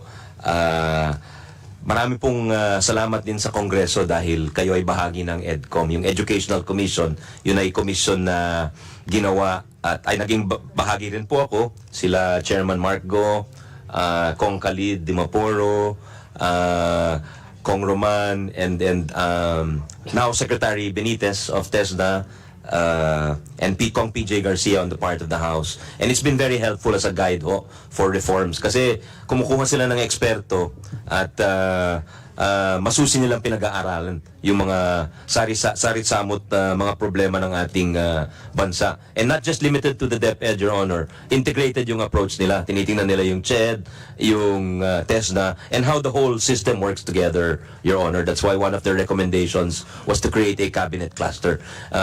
Tulad ng nabanggit nila Kong Castro, nila Kong Manuel, na there is a teacher's mismatch, di ba? Hindi ba? Meaning, we have non-science teachers teaching science, etc. It's because we don't produce the right supply. Yung supply po, nasa CHED po yun. They were the ones who provide scholarships for graduates, so we need more science teachers. But how do we incentivize them? It's not within the power of DepEd to give these scholarships. So that's one of the examples of the many problems. Yung problema po ng guidance counselors, EDCOM pointed that out also. But as a whole, siguro I'm going to specific, but as a general proposition, EDCOM has pointed out that the learning loss is so severe that yung natapos po ng grade 12, ang kaparehas lang niya sa ibang bansa ay grade 5 o grade 6 in terms of skills. Ganun po kalala ang learning loss sa ating bansa. And it was made worse by the pandemic ho, dahil magandang ating intensyon, nagpumasok ho tayo sa synchronous and asynchronous learning, sa blended learning, sa hybrid learning. Ngunit hindi magandang resulta after assessing our students, Your Honor. Kaya marami pong rekomendasyon ang ating EDCOM, and we're very grateful to them and we rely on them going forward, Your Honor. Pero nabanggit ni Kong Zamora yung miseducation report. Napakadaming rekomendasyon dyan, some of which we have already adopted. In fact, since we graduated from the TVET strand of senior high school in 2016, this year will be the first year that there are funds to assess our TVET high school graduates. Ibig sabihin, nag-graduate ho tayo sa TVET ng senior high school, pero walang certification ho, kung NC1 sila, kung NC2 sila. So, hindi sila na-hire ng industriya. They have to pay for their own certification and assessment. So 2024 is the first year that is in the budget of TESDA, Your Honor. So hopefully that will improve their chances of getting hired, dahil yun ang pangako natin sa mga magulang, sa mga pamilya, na baka hindi na kailangan magkolehiyo dahil yun ay out of reach for many of our families, Your Honor. These are just some of the samples of the problems, Your Honor, but there are so many actually. Thank you, Secretary. Madam Chair, may I request for the Undersecretary for the implementation of school-based feeding program? Sino po sa mga USEC natin?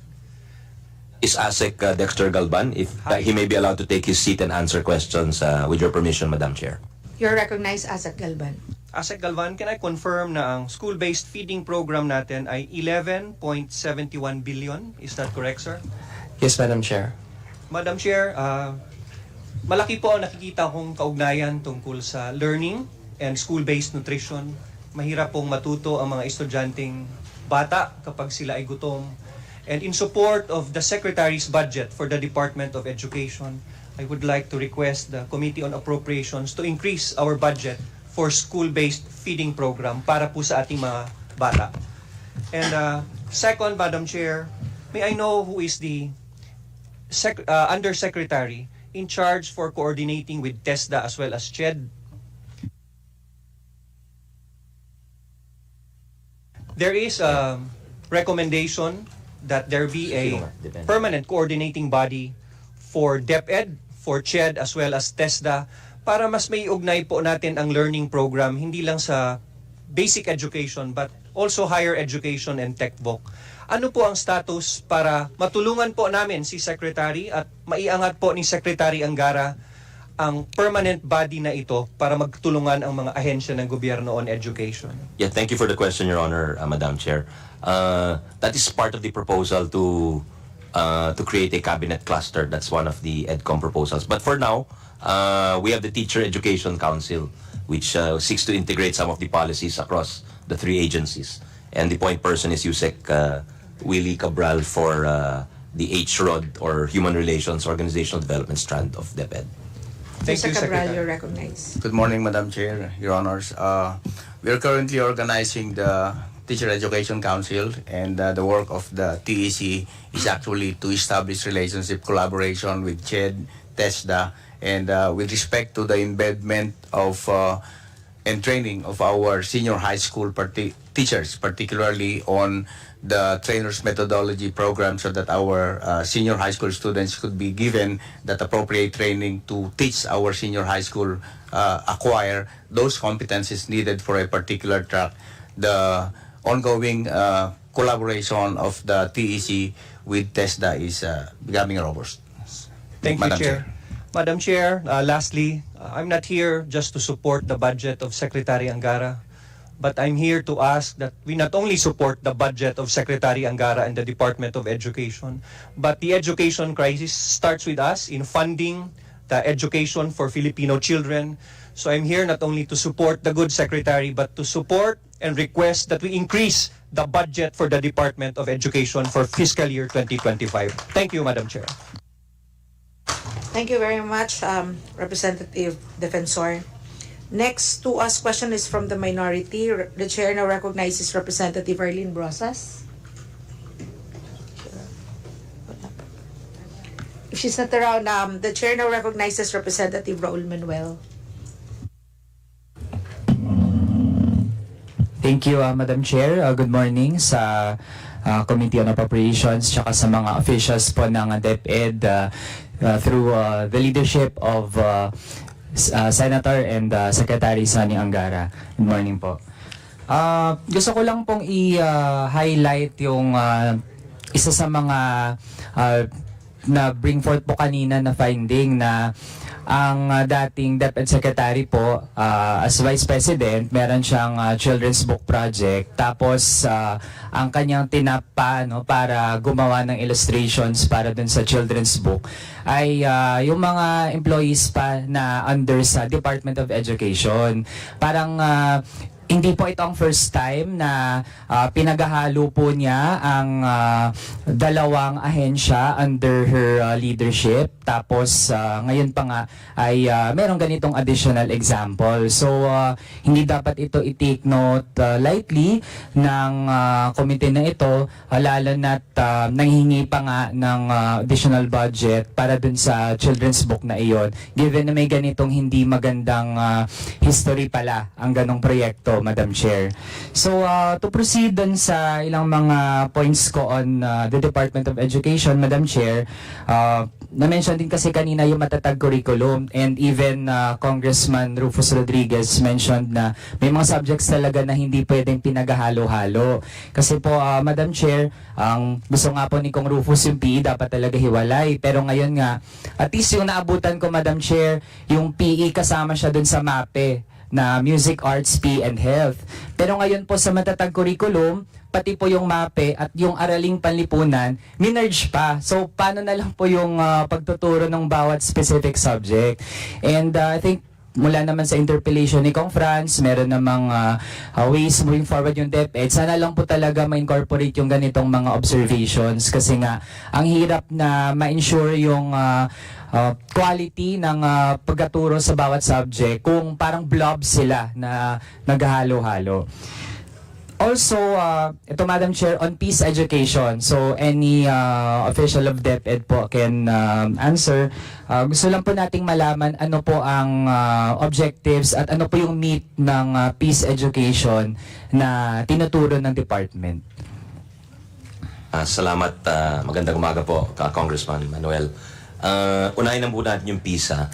Yung intention natin dito is, if I'm not mistaken, sa pagkaintindi ko yung PISA is to enhance a learner's critical skills as well as his ability to be analytical and to approach a problem from several aspects, meaning one question can challenge his reading, his math, and his science capabilities. Parang real life situation. Hindi naman nakakahon sa math, sa science when you face a problem in real life. So that's my understanding of the OECD exam PISA.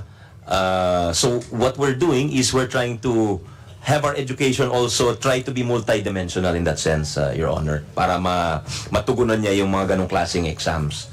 Dahil parang and also it seems that there is a focus on certain types of awareness, meaning environmental awareness and other problems, climate change, among others. So I think it's also crucial to enhance that in our learners.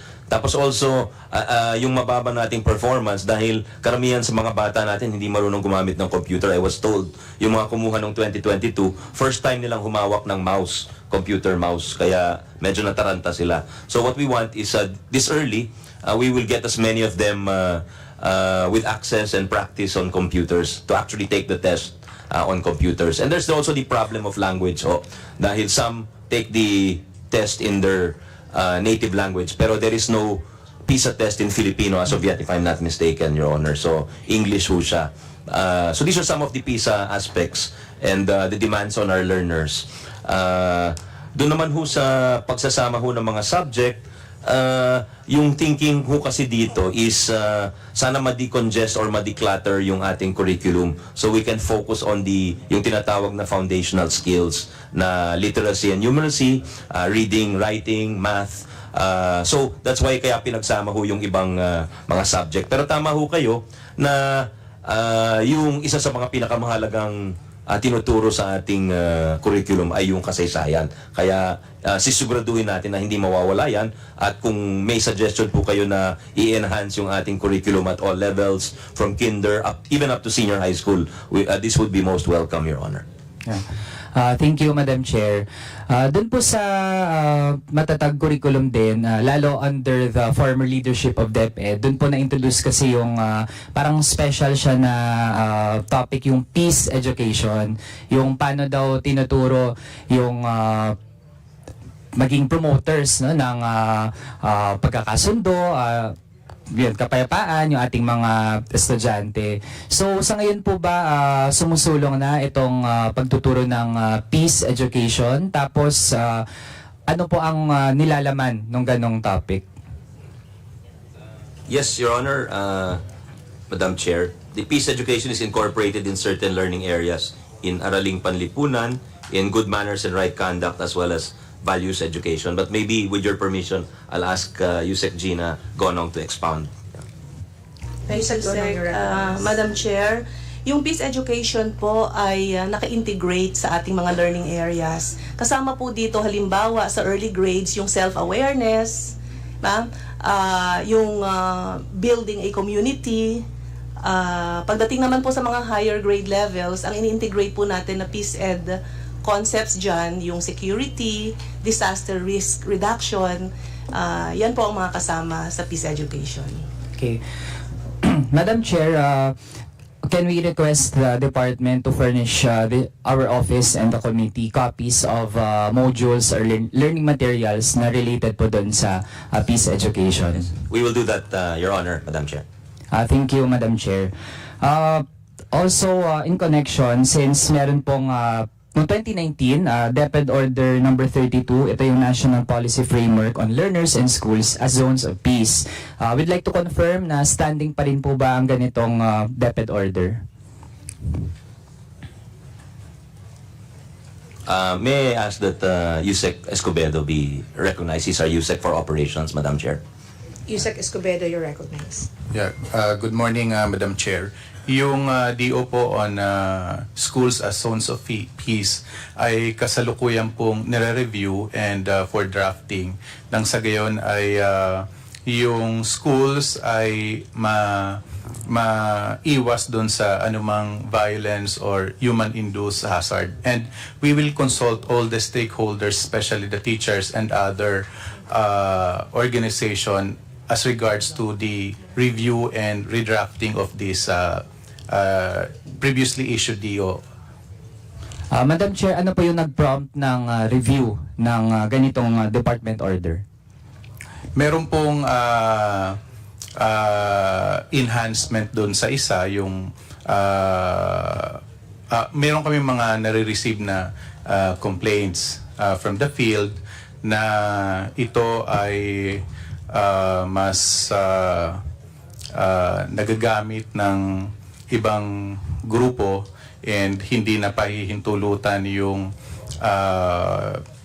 isang grupo na pumasok sa school and other complaints na nare-receive namin. sa field. Okay. Madam Chair, kaya po natin ito na tanong in relation din dun sa peace education kasi nga ayaw natin na naabuso ang ganitong mga topics para magamit, no, para kabaligtaran yung maging effect, no, na na-endanger pa yung ating mga students, yung ating mga teachers, and in fact very explicit naman po dun sa current department order na halimbawa kung may mga lessons or kahit pa nga mga seminar, mga forum na para na siya dun sa goals like counterinsurgency, bawal din po yun. So we'd like to ask po ano yung timeline ng review nitong department order. For the review and redrafting, we will, ang tingin namin ay mailalabas yung new DepEd order by December or early part of next year. Okay. Next, Madam Chair, kasi ang mga forum din, mga seminar na nagagamit na talaga siya as platform for the tagging halimbawa, di nalaman natin from the COA documents na dito ginamit yung confidential funds ng DepEd for 2023. So, may ma-elaborate pa ba ang DepEd on this? Kasi po ang binabanggit ng former DepEd Secretary ay ang dapat daw po sumagot ang officials ng DepEd na haharap ngayon at iniwasan pong sagutin yung topic na ito. So, yun, we'd like to know lang kung may madadagdag po kayo or dapat po ba talaga ay hindi na kayo yung sumagot dito? With your permission, Your Honor, and Madam Chair, perhaps our USEC for Finance can better discuss that since it pertains also to the confidential fund, Your Honor. Yeah, recognize. Thank you, Madam Chair. We would like to clarify po yung role ng DepEd Finance in the release, utilization, and reporting of the confidential fund. And we have applied po the joint circular of COA, DBM, DILG, GCD, and DND. And we have complied with the requirements. Una po yung entitlement. Is DepEd entitled to the 2023 confidential fund? It was included in our JA in 2023 under a confidential expense tag in the list of the expenses. So that's the reason po na na-release po siya. Ang next po is the form of release. We also follow joint circular, cash advance. Naka-identify po doon that the 3 months requirement should be released in quarterly basis, and that the next liquidation should be upon the liquidation of the head of the agency to the chairman of the Commission on Appropriation. So to answer po yung question kung alam ba namin yung details nung pinagamitan, we do not know because we're not part of the process po ng utilization and liquidation. So what I can share is from the finance, we have released 3 quarters, that's 112.5 million. It has been recorded as liquidated because we were given a copy of the cover letter only of the liquidation. And the last quarter was not processed because there was no request to release it po, Madam Chair. So hearing that, Madam Chair, ibig sabihin tama lang na last week ay niraise natin yung tanong na ito regarding the DepEd confidential funds on 2023 kasi nga mahirap din na expect natin na yung officials na harap ngayon under the new DepEd leadership ay sila yung sumagot dun sa tanong.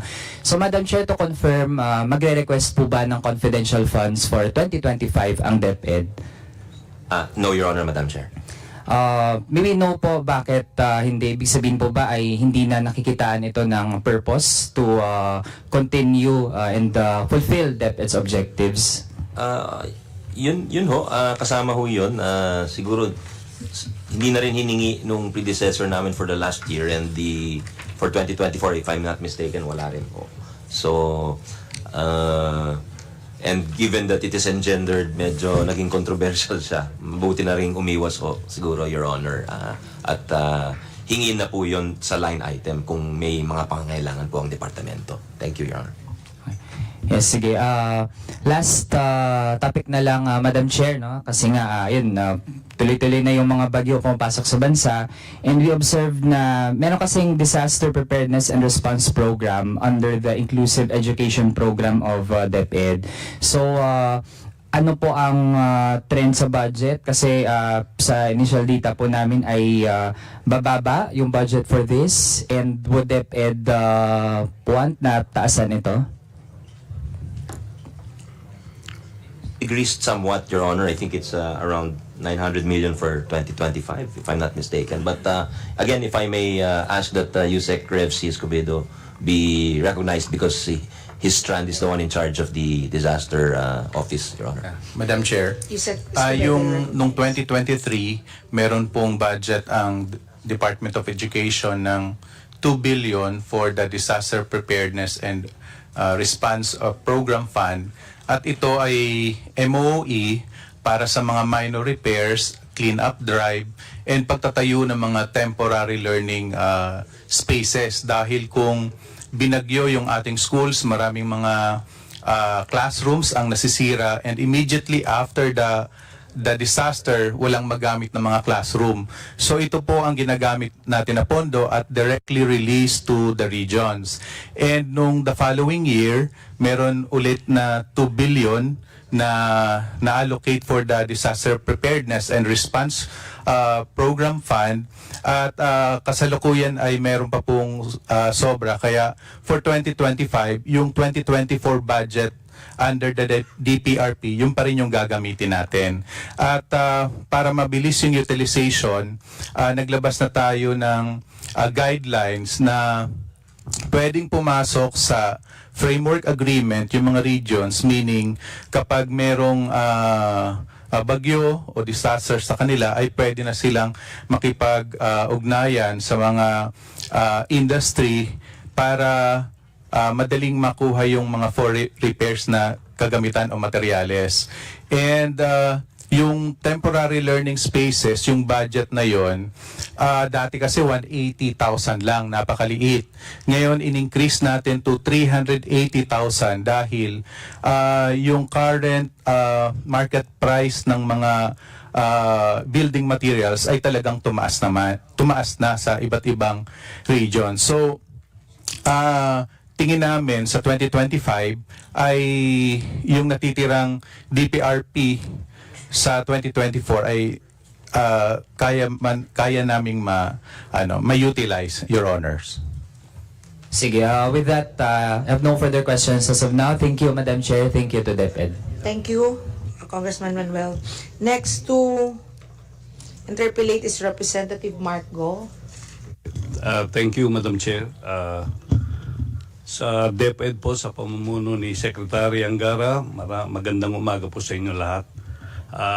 Nakasama po natin si Senator Angara sa Education Commission, and I think his appointment is very, very, very timely, considering that we have been exposed to so many problems of education in the country, and we have seen the recommendation of the EDCOM on how to address these problems.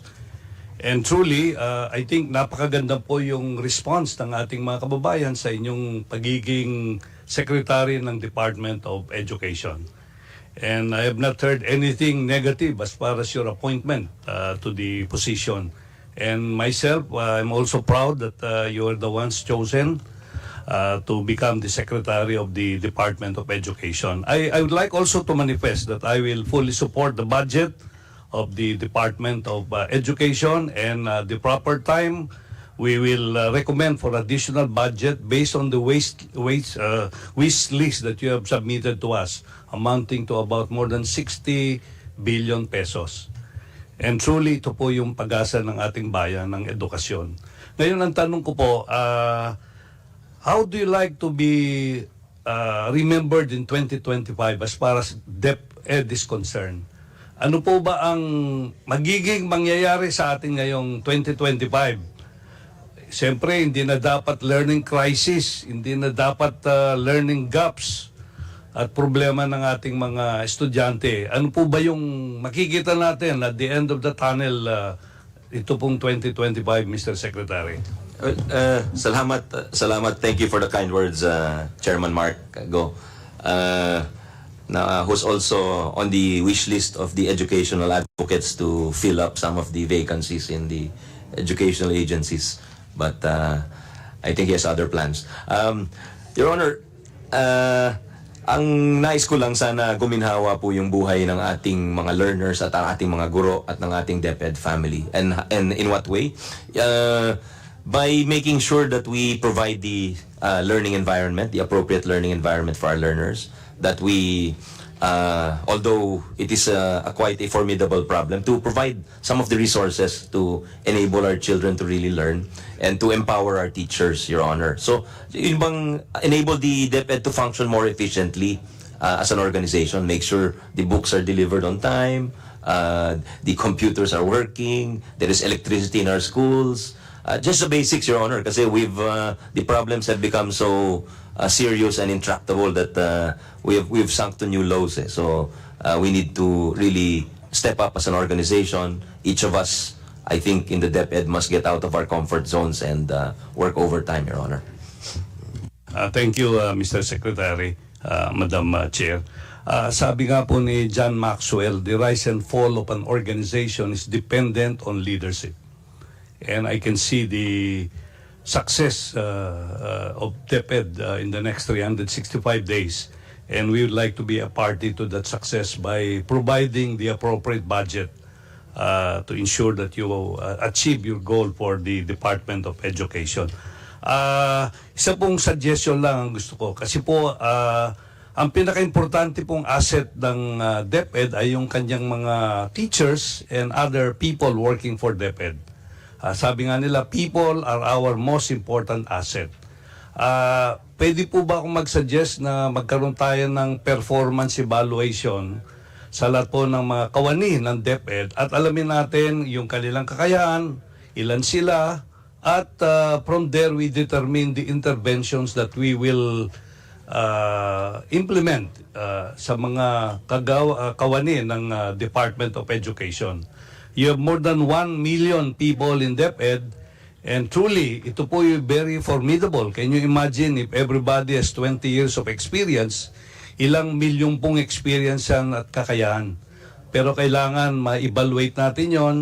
I do not know if you do come out with a normal curve to show where they are, how many percent are A, B, C, or D.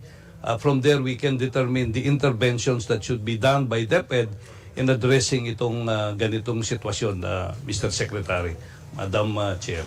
Thank you, Madam Chair, Chairman Mark. Magandang suggestion po yun. And I was told we have existing performance evaluations, but maybe we need to, and this, as a result of these evaluations, nandun nagde-depend yung performance-based bonus, yung promotions, but we will study it and see, and plot it out on a curve as you suggest para makita natin yung estado ng ating organisasyon. Thank you for the suggestion, Your Honor. Yun lang po, Madam Chair. And again, saludo po ako sa inyo, Secretary Angara, at sa po lahat ng mga officials ng DepEd. At kami po sa EDCOM, tutulong po kami para ma-achieve po natin ang goal natin sa ating edukasyon. Maraming po salamat at magandang umaga po. Maraming salamat sa inyo, Chairman Mark. Thank you, Madam Chair. Thank you, Representative Go. Next to interpolate is from the minority, Representative Sergio Nagoo. Thank you, Madam Chair. Good morning, everyone, especially to Senator nasanay kasi ako pag naglalabi kami ng budget sa electrification. Alam ko kasi si Secretary Angara ay siyang nilalapitan namin sa budget ng sitio electrification ng National Electrification.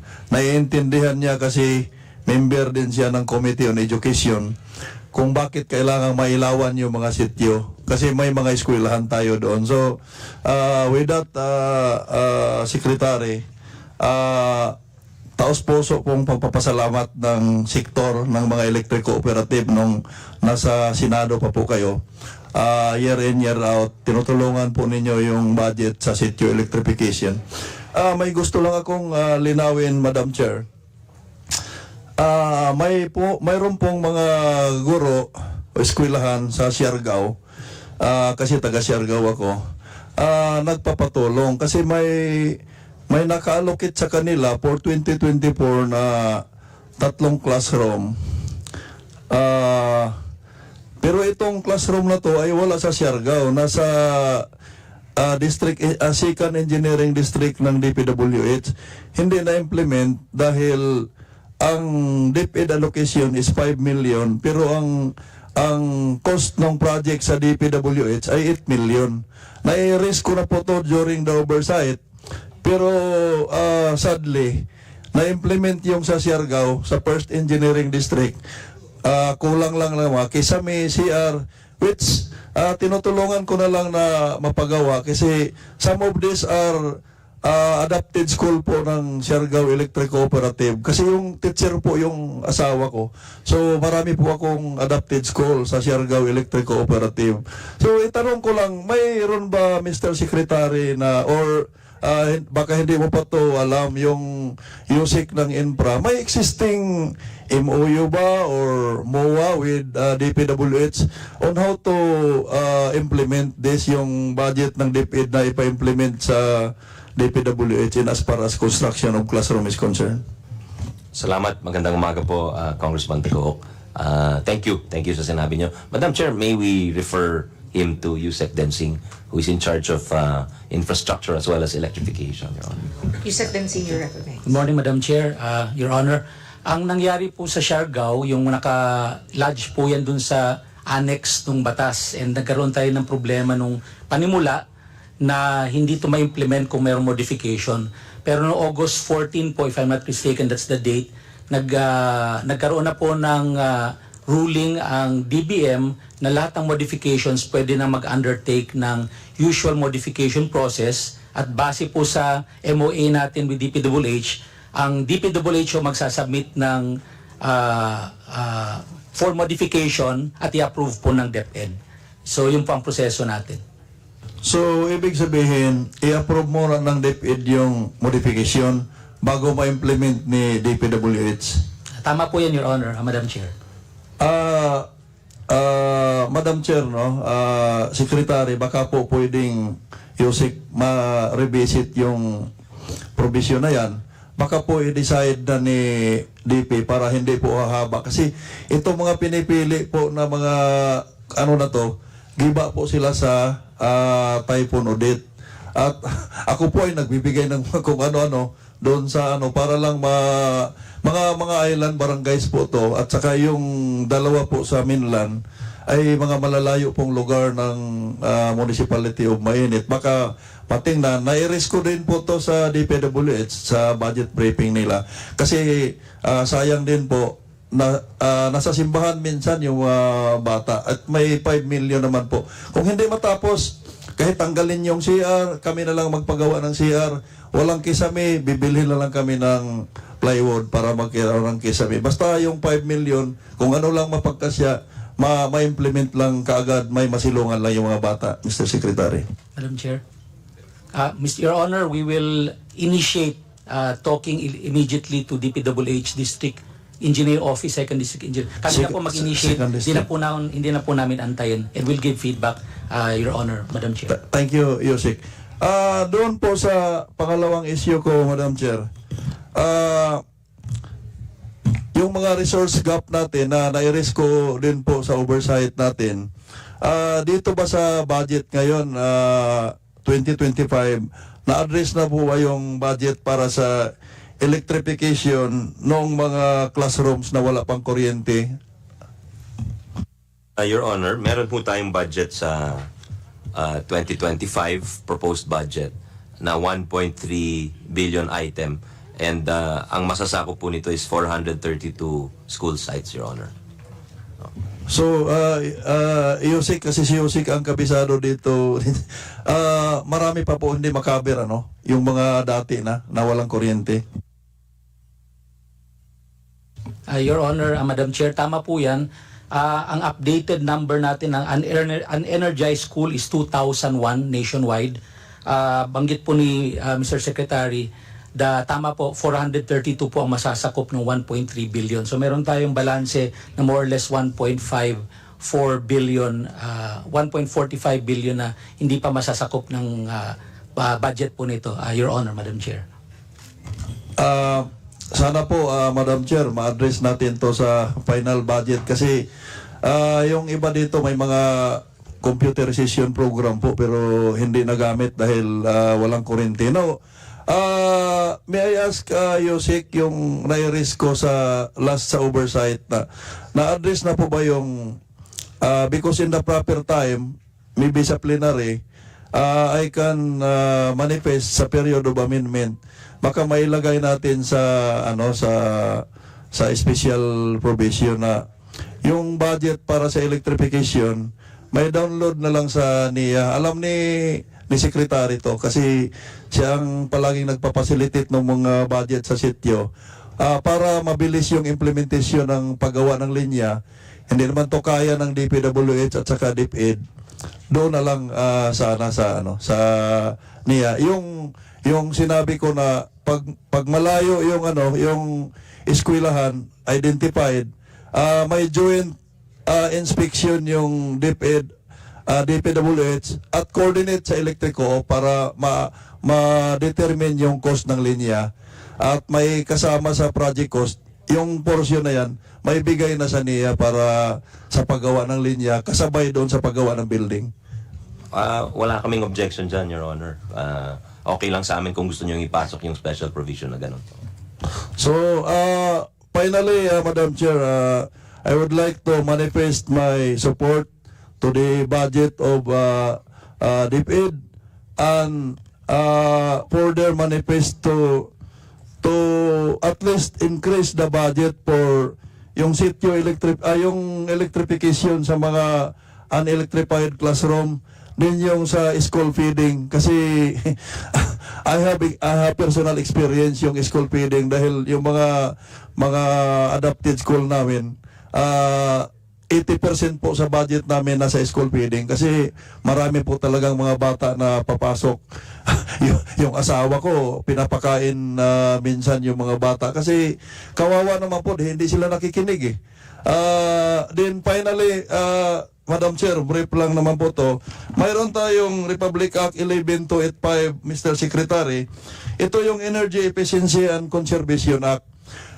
Baka pwedeng maituro natin to, hindi naman po yung talaga na baka may singit-singit lang natin. Kasi pag hindi natin naturuan yung mga senior high school natin sa energy efficiency, pataas na pataas po sa generation nila, sa next generation, yung ating cost of electricity. Dapat may inject na natin sa utak nila paano magtipid. Kasi kung magtayo tayo ng mga planta, babayaran natin lahat yon. Mayroon namang paraan na hindi tayo ng maraming planta. Thank you, Madam Chair. Thank you, Mr. Secretary and DepEd family. Maraming salamat, Congressman Dagok. We will look into that kahit sa ibang subjects natin na ipasok. Pero very, very good point ho, yung sa energy efficiency. Thank you, ma'am. Thank you, Representative Dagook. Next to us question is from the majority, Representative Jervil Luistro. Thank you, Madam Chair. First of all, congratulations to our new DepEd Secretary, the Honorable Sani Angara. With all due respect, Mr. Secretary, kanina pa po natin naririnig yung PISA. And I think the people ought to know what is this PISA all about. So by the meaning, it stands for Program for International Student Assessment. At mayroon pong ranking ang Pilipinas when we talk about PISA. Now for the understanding of the Filipino people, with all due respect and with the permission of the Chair, I wish to share this slide.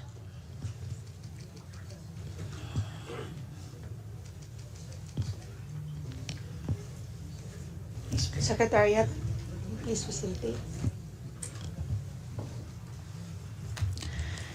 If I may read, Madam Chair, in 2018,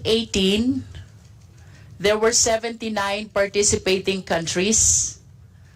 Ang Pilipinas po, we ranked 79th in reading. 78 in science, and 78 in mathematics. Suffice it to say that Philippines is at the bottom.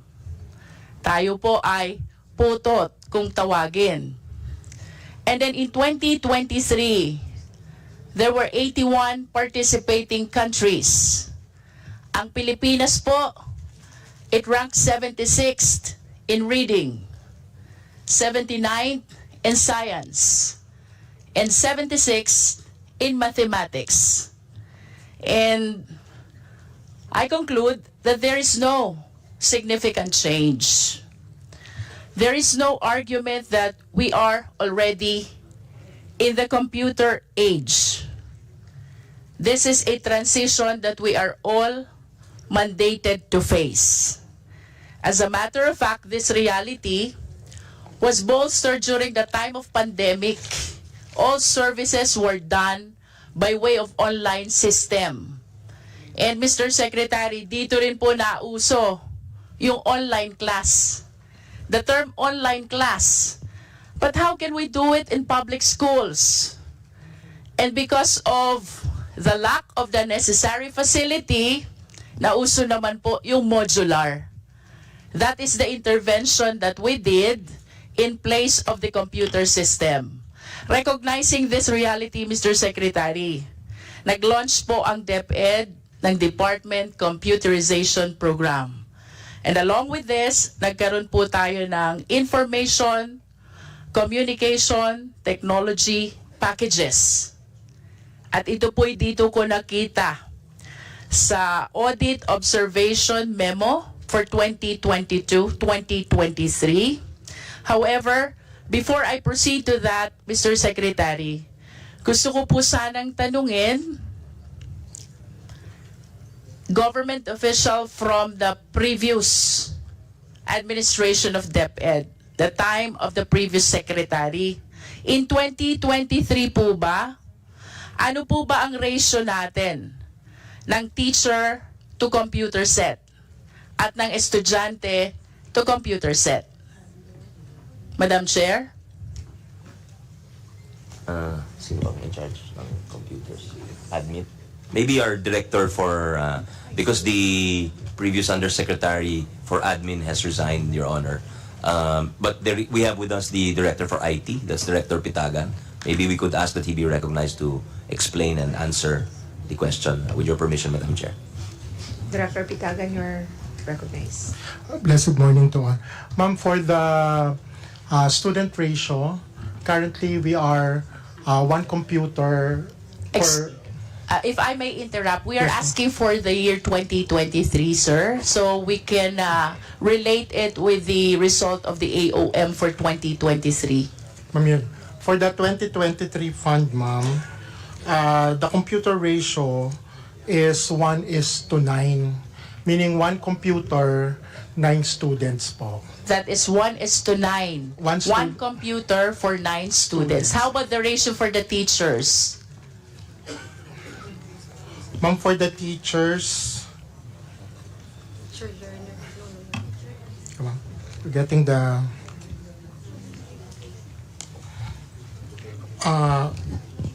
ma'am, the grand total dito po yung region is one computer is for 30 teachers. One computer for 30 teachers. 30.57. That is almost saying impossible to facilitate an e-learning system having one computer for 30 teachers. And I believe, Madam Chair, that this validates the reason why the DepEd in 2023 requested and lobbied for an allocation amounting to 11,361 million. In other words, sinuportahan po tayo ng Senado at ng Kongreso in addressing this need, in addressing this gap. However, if I may request the Secretary to flash the next slide.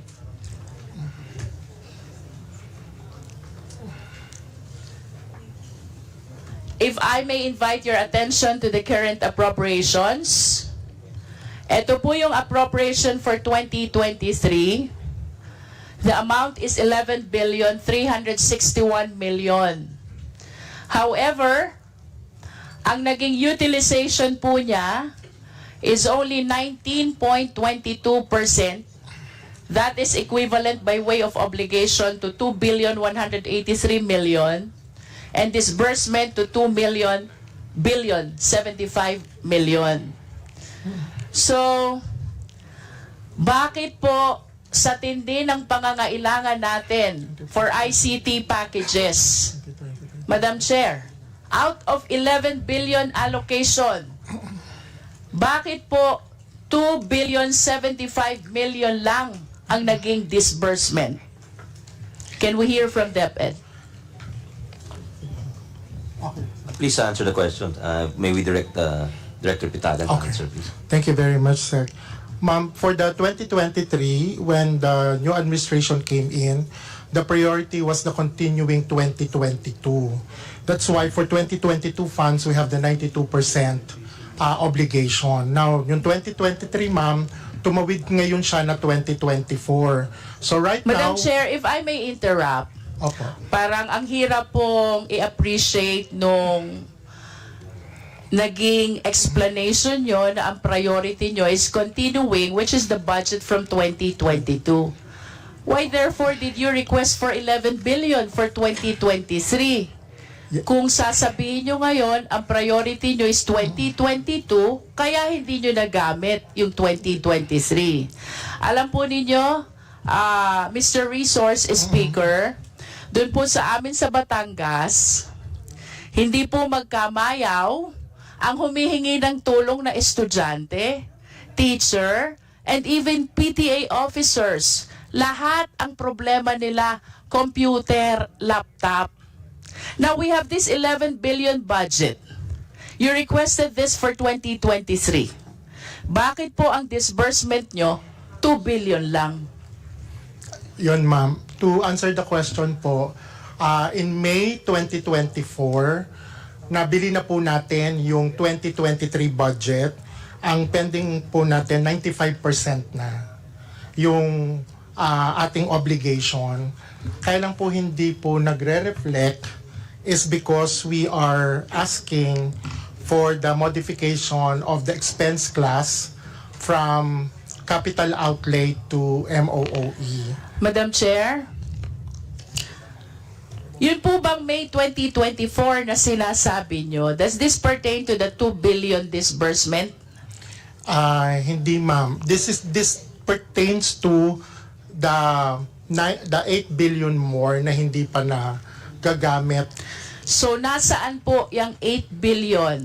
Ma'am, yun, nagamit na po natin to. Where are the computer sets now? The computers now are being delivered to the schools. Yung pong hinahanap nyo na 20... Who can validate that information that they are being delivered to schools? Because as far as I know, napakatindi po ng pangangailangan for computers ng ating mga public schools.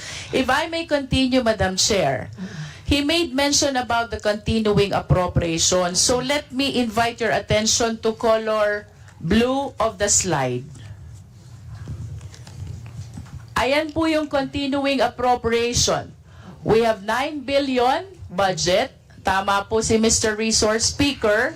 May nagamit na 8 billion. But what surprises me a lot, punta po tayo sa baba. Both the current and the continuing has an accomplishment of 0%. Does our Resource Speaker validate this report? This is as of December 31, 2023. Yes, and if I may add, Madam Chair, pagdating po natin dito sa accomplishment report, I hope the people of Batangas are listening to me. Para hindi na nila kulitin kung nasan itong mga computer. We're talking about 2,349 LC, 2,648 smart TVs, 12,022 laptops, 7,558 laptops. That is for current appropriation. And for continuing appropriation, Madam Chair, ang hindi po na-deliver 6,770 packages. And the breakdown is 4,067 LC, 337 smart TVs, and 2,366 laptops, with 3,161 laptops for non-teaching personnel. This is as of December 31, 2023. Nasaan po itong mga equipments na ito? Madam Chair, Your Honor, yung pong pinabagit nyo na 4,067 laptops, na-deliver na po natin ang 91.47%. Yung pong sinabanggit nyo na 337 packages ng smart TVs, na-deliver na po natin ang 91.6%. Doon po sa laptop for teaching na 2,366 packages, 100% na po na na-deliver natin to para sa mga teachers. At yung pong laptops for non-teaching, na-deliver na rin po ito ng 100%.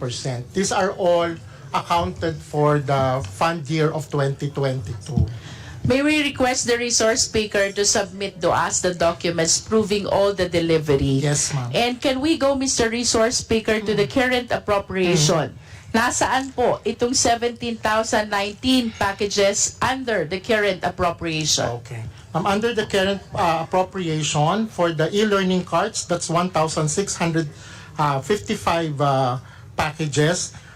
Medyo mababa pa po yung ating delivery dito, which is 3.44 delivery, because the contract, ma'am, the NTP was May to December. So ang target po before the end of the year, maibigay po yung lahat ng ELC. Sa STV naman, ma'am, it's the same. For 5,942 packages, it's 3.77% na po yung na-deliver. If I may interrupt, Madam Chair, in other words, the average percentage with respect to the delivery is 3%.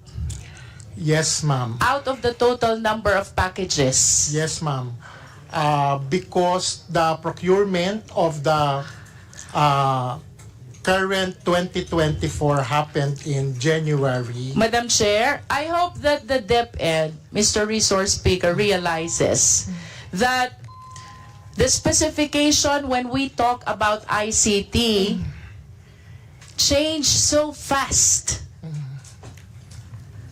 Hindi ko po alam kung paano nyo i-realize ito concerning the possible significant changes already with the specs of the ICT packages for which the current appropriation is originally allocated. Thank you very much for that very good observation. Ma'am, all our packages from e-learning card to STV, laptop for teachers, and laptop for non-teaching are duly vetted and cleared from the Department of Information, Communication, and Technology. So nagsasubmit po kami sa kanila ng tech specs, including that of the 2023, and they gave us the corresponding clearance. What causes the delay? Ma'am, Or should I say, who causes the delay? Ma'am, hindi naman. Ma'am, kasi yun nga pong 2024, yung current fund. Siyempre po, nagsimula po kami ng procurement ng January. No, this is 2023 budget. The 2023 budget. Ma'am, Current appropriation pertains to 2023 current appropriation. Yes, ma'am. Ma'am, yun nga po, if I may backtrack a bit, kasi po noong 2023, when we first came in, yung new breed of leaders, hindi pa po nagagalaw yung 2022. So naging priority po muna yon noong 2023. I will go back to my question, Madam Chair. If your priority is 2022, then you should not have requested for 2023. Kanina po may nabanggit na nasa warehouse. Ano po ba yung nasa warehouse?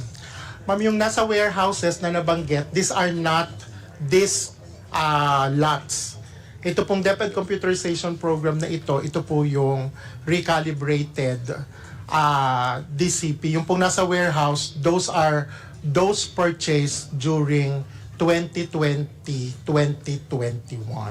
2020, 2021. Yes, ma'am. Ito pong 2022, ito yung 2023, ito po yung dinideliver pa lang ngayong 2024. Yes, ma'am. Madam Chair, I just wish to manifest my frustration about the significant delay in the proper bidding, procurement, and delivery of all this ICT equipments. Ito po'y kailangan ng ating mga public schools. As a matter of fact, I wish to believe na ito po ang dahilan kung bakit ang Philippine education ay nasa bottom ng ranking ng PISA. Mayroon naman po tayong budget. Why don't we act promptly so we address this problem in the Department of Education?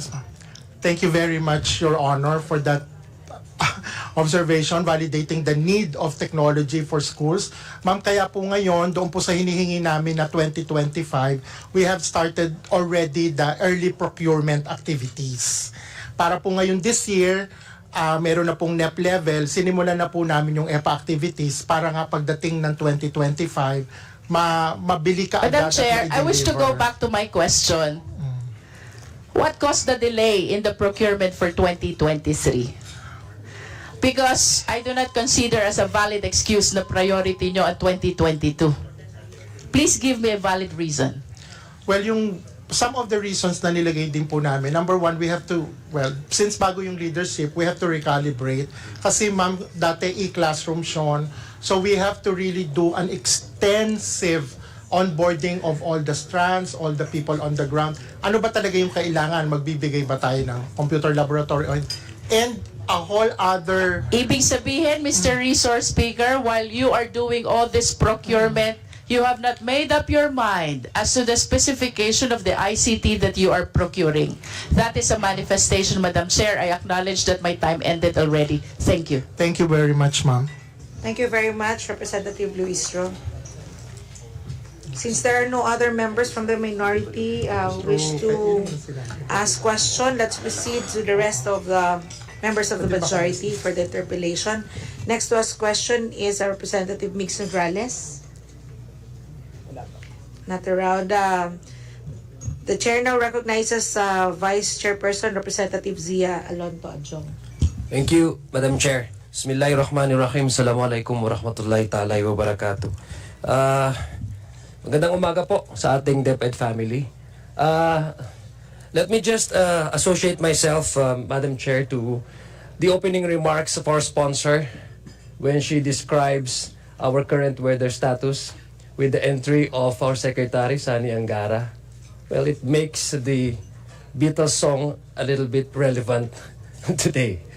Mr. Chair, Madam Chair, I was listening to the manifestation of our good friend and a veteran legislator from Cagayan de Oro City, Congressman Rufus Rodriguez, when he also mentioned about one of my favorite Western philosophers, the father of modern philosophy, René Descartes, cogito ergo sum. I think therefore, the reason why I'm saying this, Madam Chair, because it has, though Descartes is a Protestant, but it has a religious symbolism to that statement, cogito ergo sum.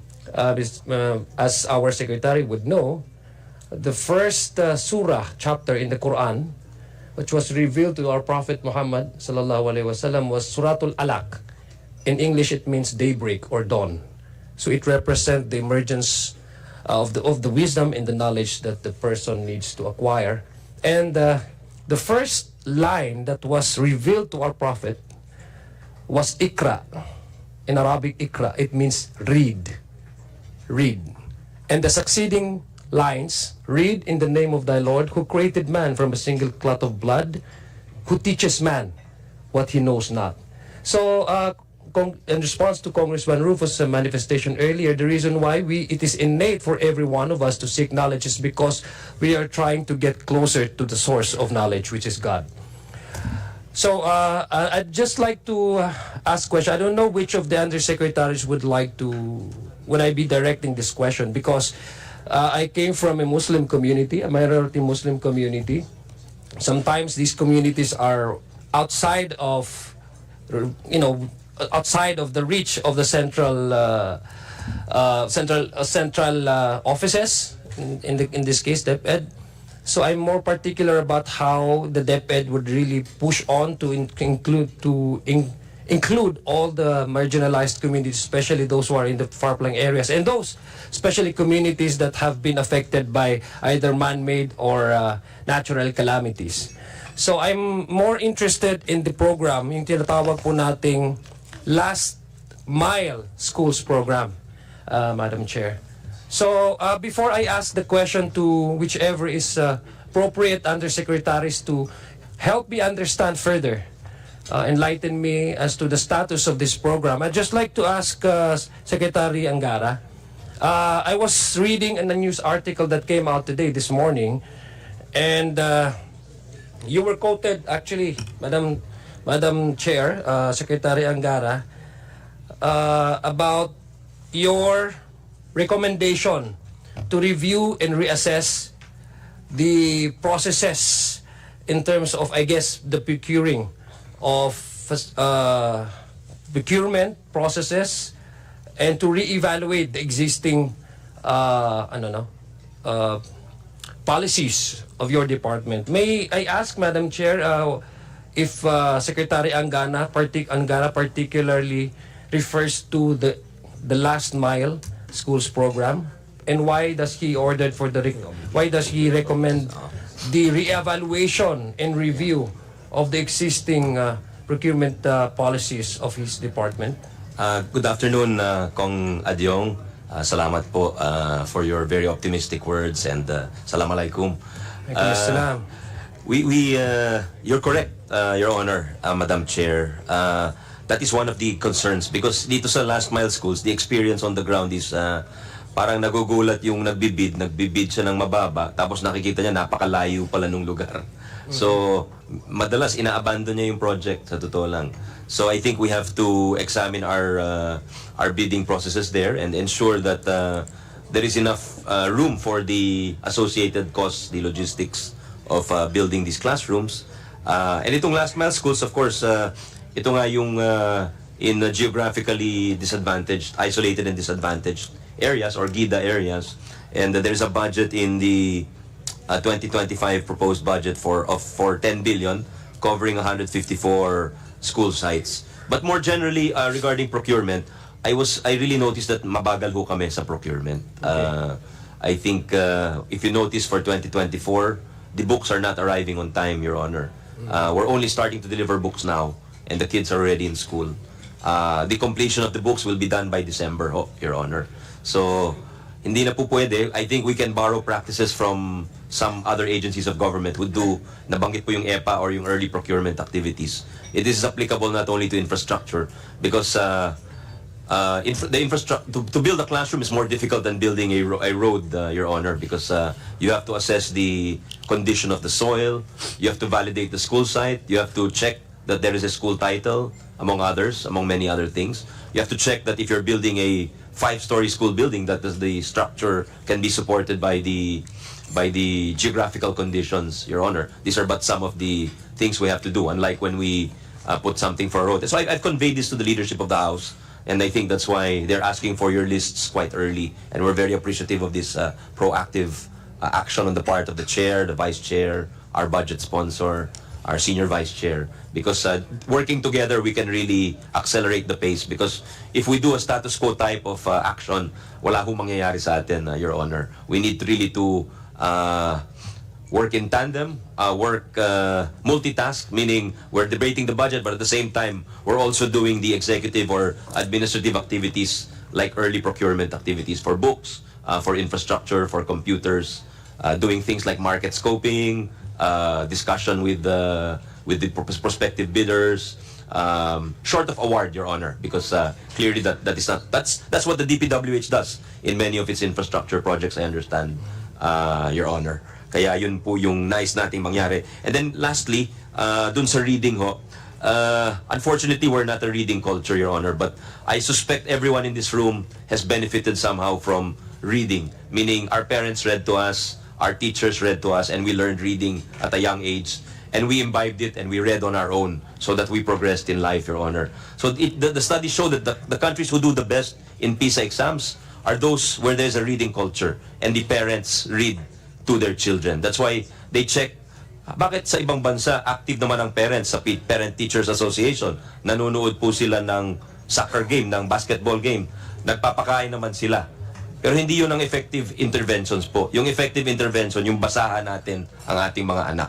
For teachers, for parents, for communities, we really need to work together to encourage a reading culture in our country. That is the future, Your Honor. Thank you, Madam Chair, Secretary Angara. Now, you mentioned about the slow and delay process in the bidding process, no?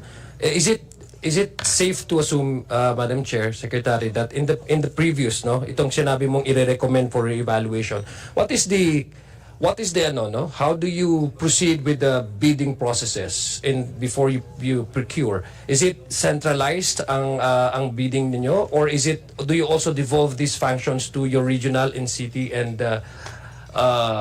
provincial offices? Kasi may delay. Ang sabi mo kanina, because of the logistics, sometimes it causes delay because you procure in the central offices. No? Yes, Your Honor. That's a very good question. Decentralized po yung repairs. Of course, construction is on the DPW, is for the DPWH. Pero yung mga repairs of classroom nasa regions po yun. The bidding is also at the regional level, Your Honor. And for furniture, school furniture, that's also at the regional level. Pero yung mga libro, yung mga computers na napag-usapan natin previously is done at the central office. So I think one of the reforms that we can institute is how we can do it at the regional level para mas mabilis po. Okay, di ba your department is requesting for additional 10 billion pesos to fund the LMSP program. But let's talk about the challenges that you faced in terms of the slow utilization in the budget. According to your submitted summary of appropriations, allotments, obligation, disbursement, and balances, there was an amount of 20.54 billion pesos. Only 50% of that was utilized, no? Which amounts to roughly around 10.29 billion pesos. And this is on top, Madam Chair, this is on top of the budget, the slow completion of facilities. I think the program is aiming to provide for among the 152 sites constructed. There are quite a number of funds that have been reverted.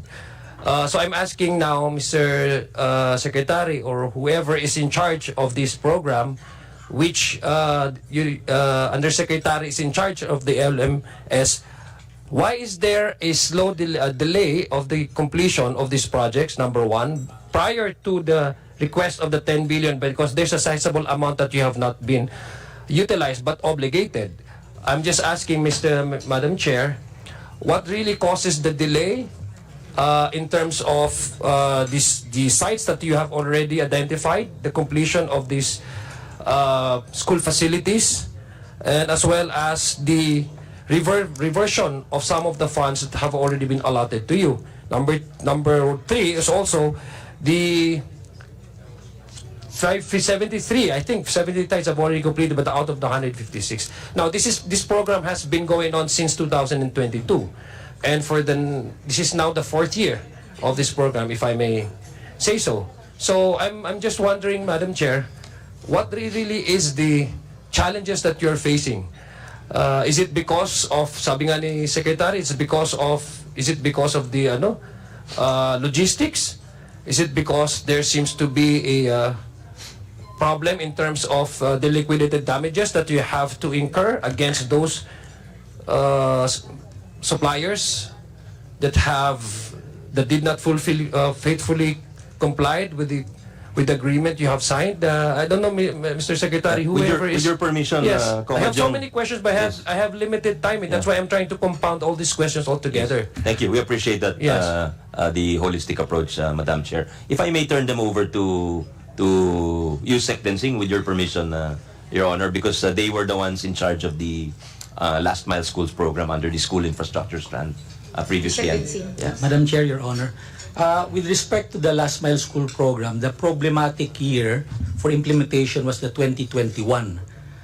Primarily because it was the only time that the procurement of the Last Mile School was centralized. And there were 3 contractors that was chosen. So when the infrastructure strand was created, we talked to the 3 contractors, giving them a chance to continue. And after they were given a certain deadline, only one of the contractor was able to finish, I think, 95% of what was allotted to it. The other one is around 25 or 30%. The balance, I think they will not be able to build anymore. And the third contractor had zero output. And this is the contractor which was in charge of Mindanao. And we are now in the process of terminating those contractors who really did not comply with their requirements. Those are the facilities, no? Opo, Last Mile School po. Okay. Now, what about, Madam Chair, just to wrap up, no? Kasi kanina po, they were asking about the delay of the, I don't know, the delivery of these computers, no? Sometime, I think I heard the Secretary earlier that there are about how many worth of millions of pesos of computers that are still stockpiled in a certain warehouses, and you need to ask assistance from our military just so that they can be delivered to their Going end back to users. 2020 po. Yes, 2020. So up to now, no? So, gusto ko lang i-compartmentalize, Madam Chair, if I may, no? Gusto ko lang there's a problem with the ongoing construction of facilities, and there's also a problem of the delivery of these equipments, school equipments. I'm asking, why is the DepEd did not even gain or have not even filed or gained for liquidated damages against these contractors? That's a simple reason, no? Apart from already paid 211 million pesos as mobilization fees. Now, I'm just wondering, why are we spending so much money for a certain equipments that whose suppliers have not faithfully delivered as scheduled based on your contract? Bakit ganun na nagka-problema tayo? I think that's the thing that you need to first to address, no? And then now we are asking for a 10 billion budget for the same program, and yet you have not utilized, you have not properly, you did not even file for a complaint against all these earring suppliers, Madam Chair. That is my last manifestation. Also the figures. Sir, the Last Mile School in the budget for 2021 for Last Mile School is 1.5 billion only.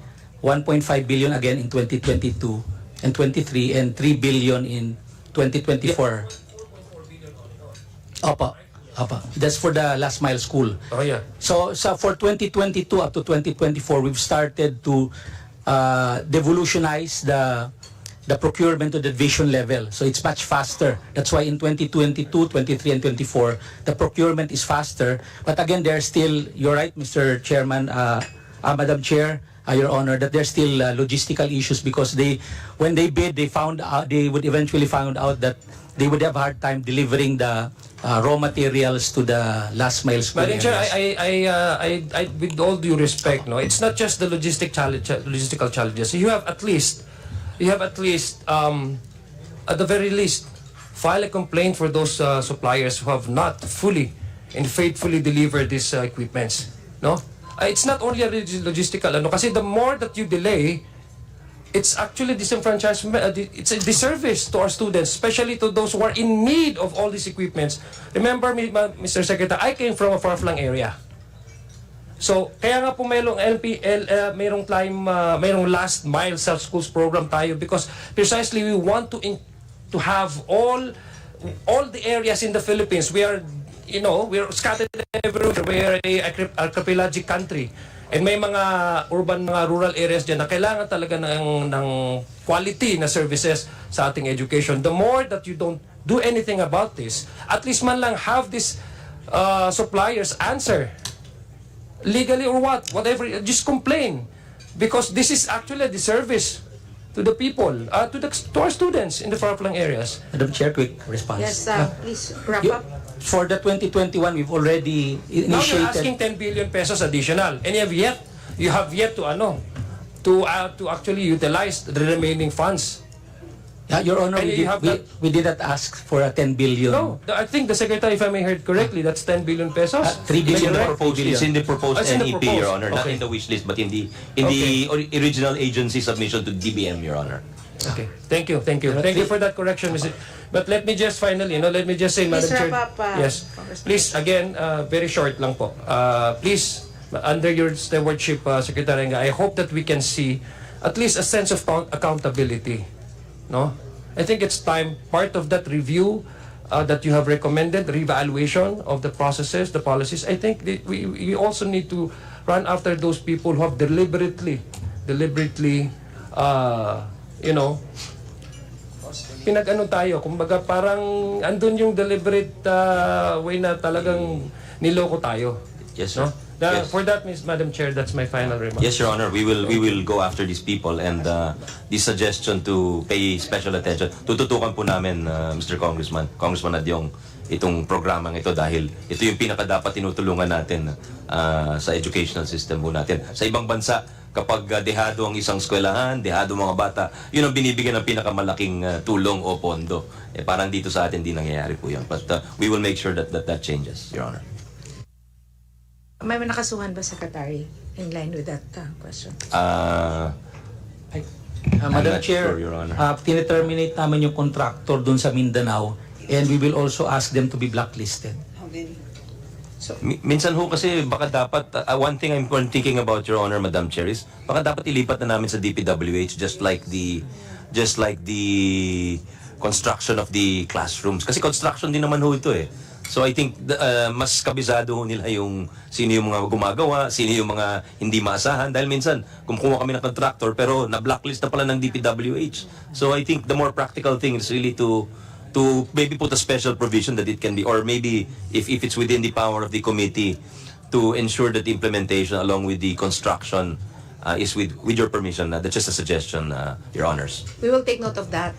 The Senior Vice Chair also is taking note of that. In line with that question, may we ask the department to submit a report on the status of these contractors for Do that, our Madam. file? Madam Chair. Yes. Okay. Thank you very much. Before we proceed with our interpellators, the Chair will declare for a 30-minute lunch break to give ample time for our DepEd family and other members also of the committee to have our lunch. The Chair declares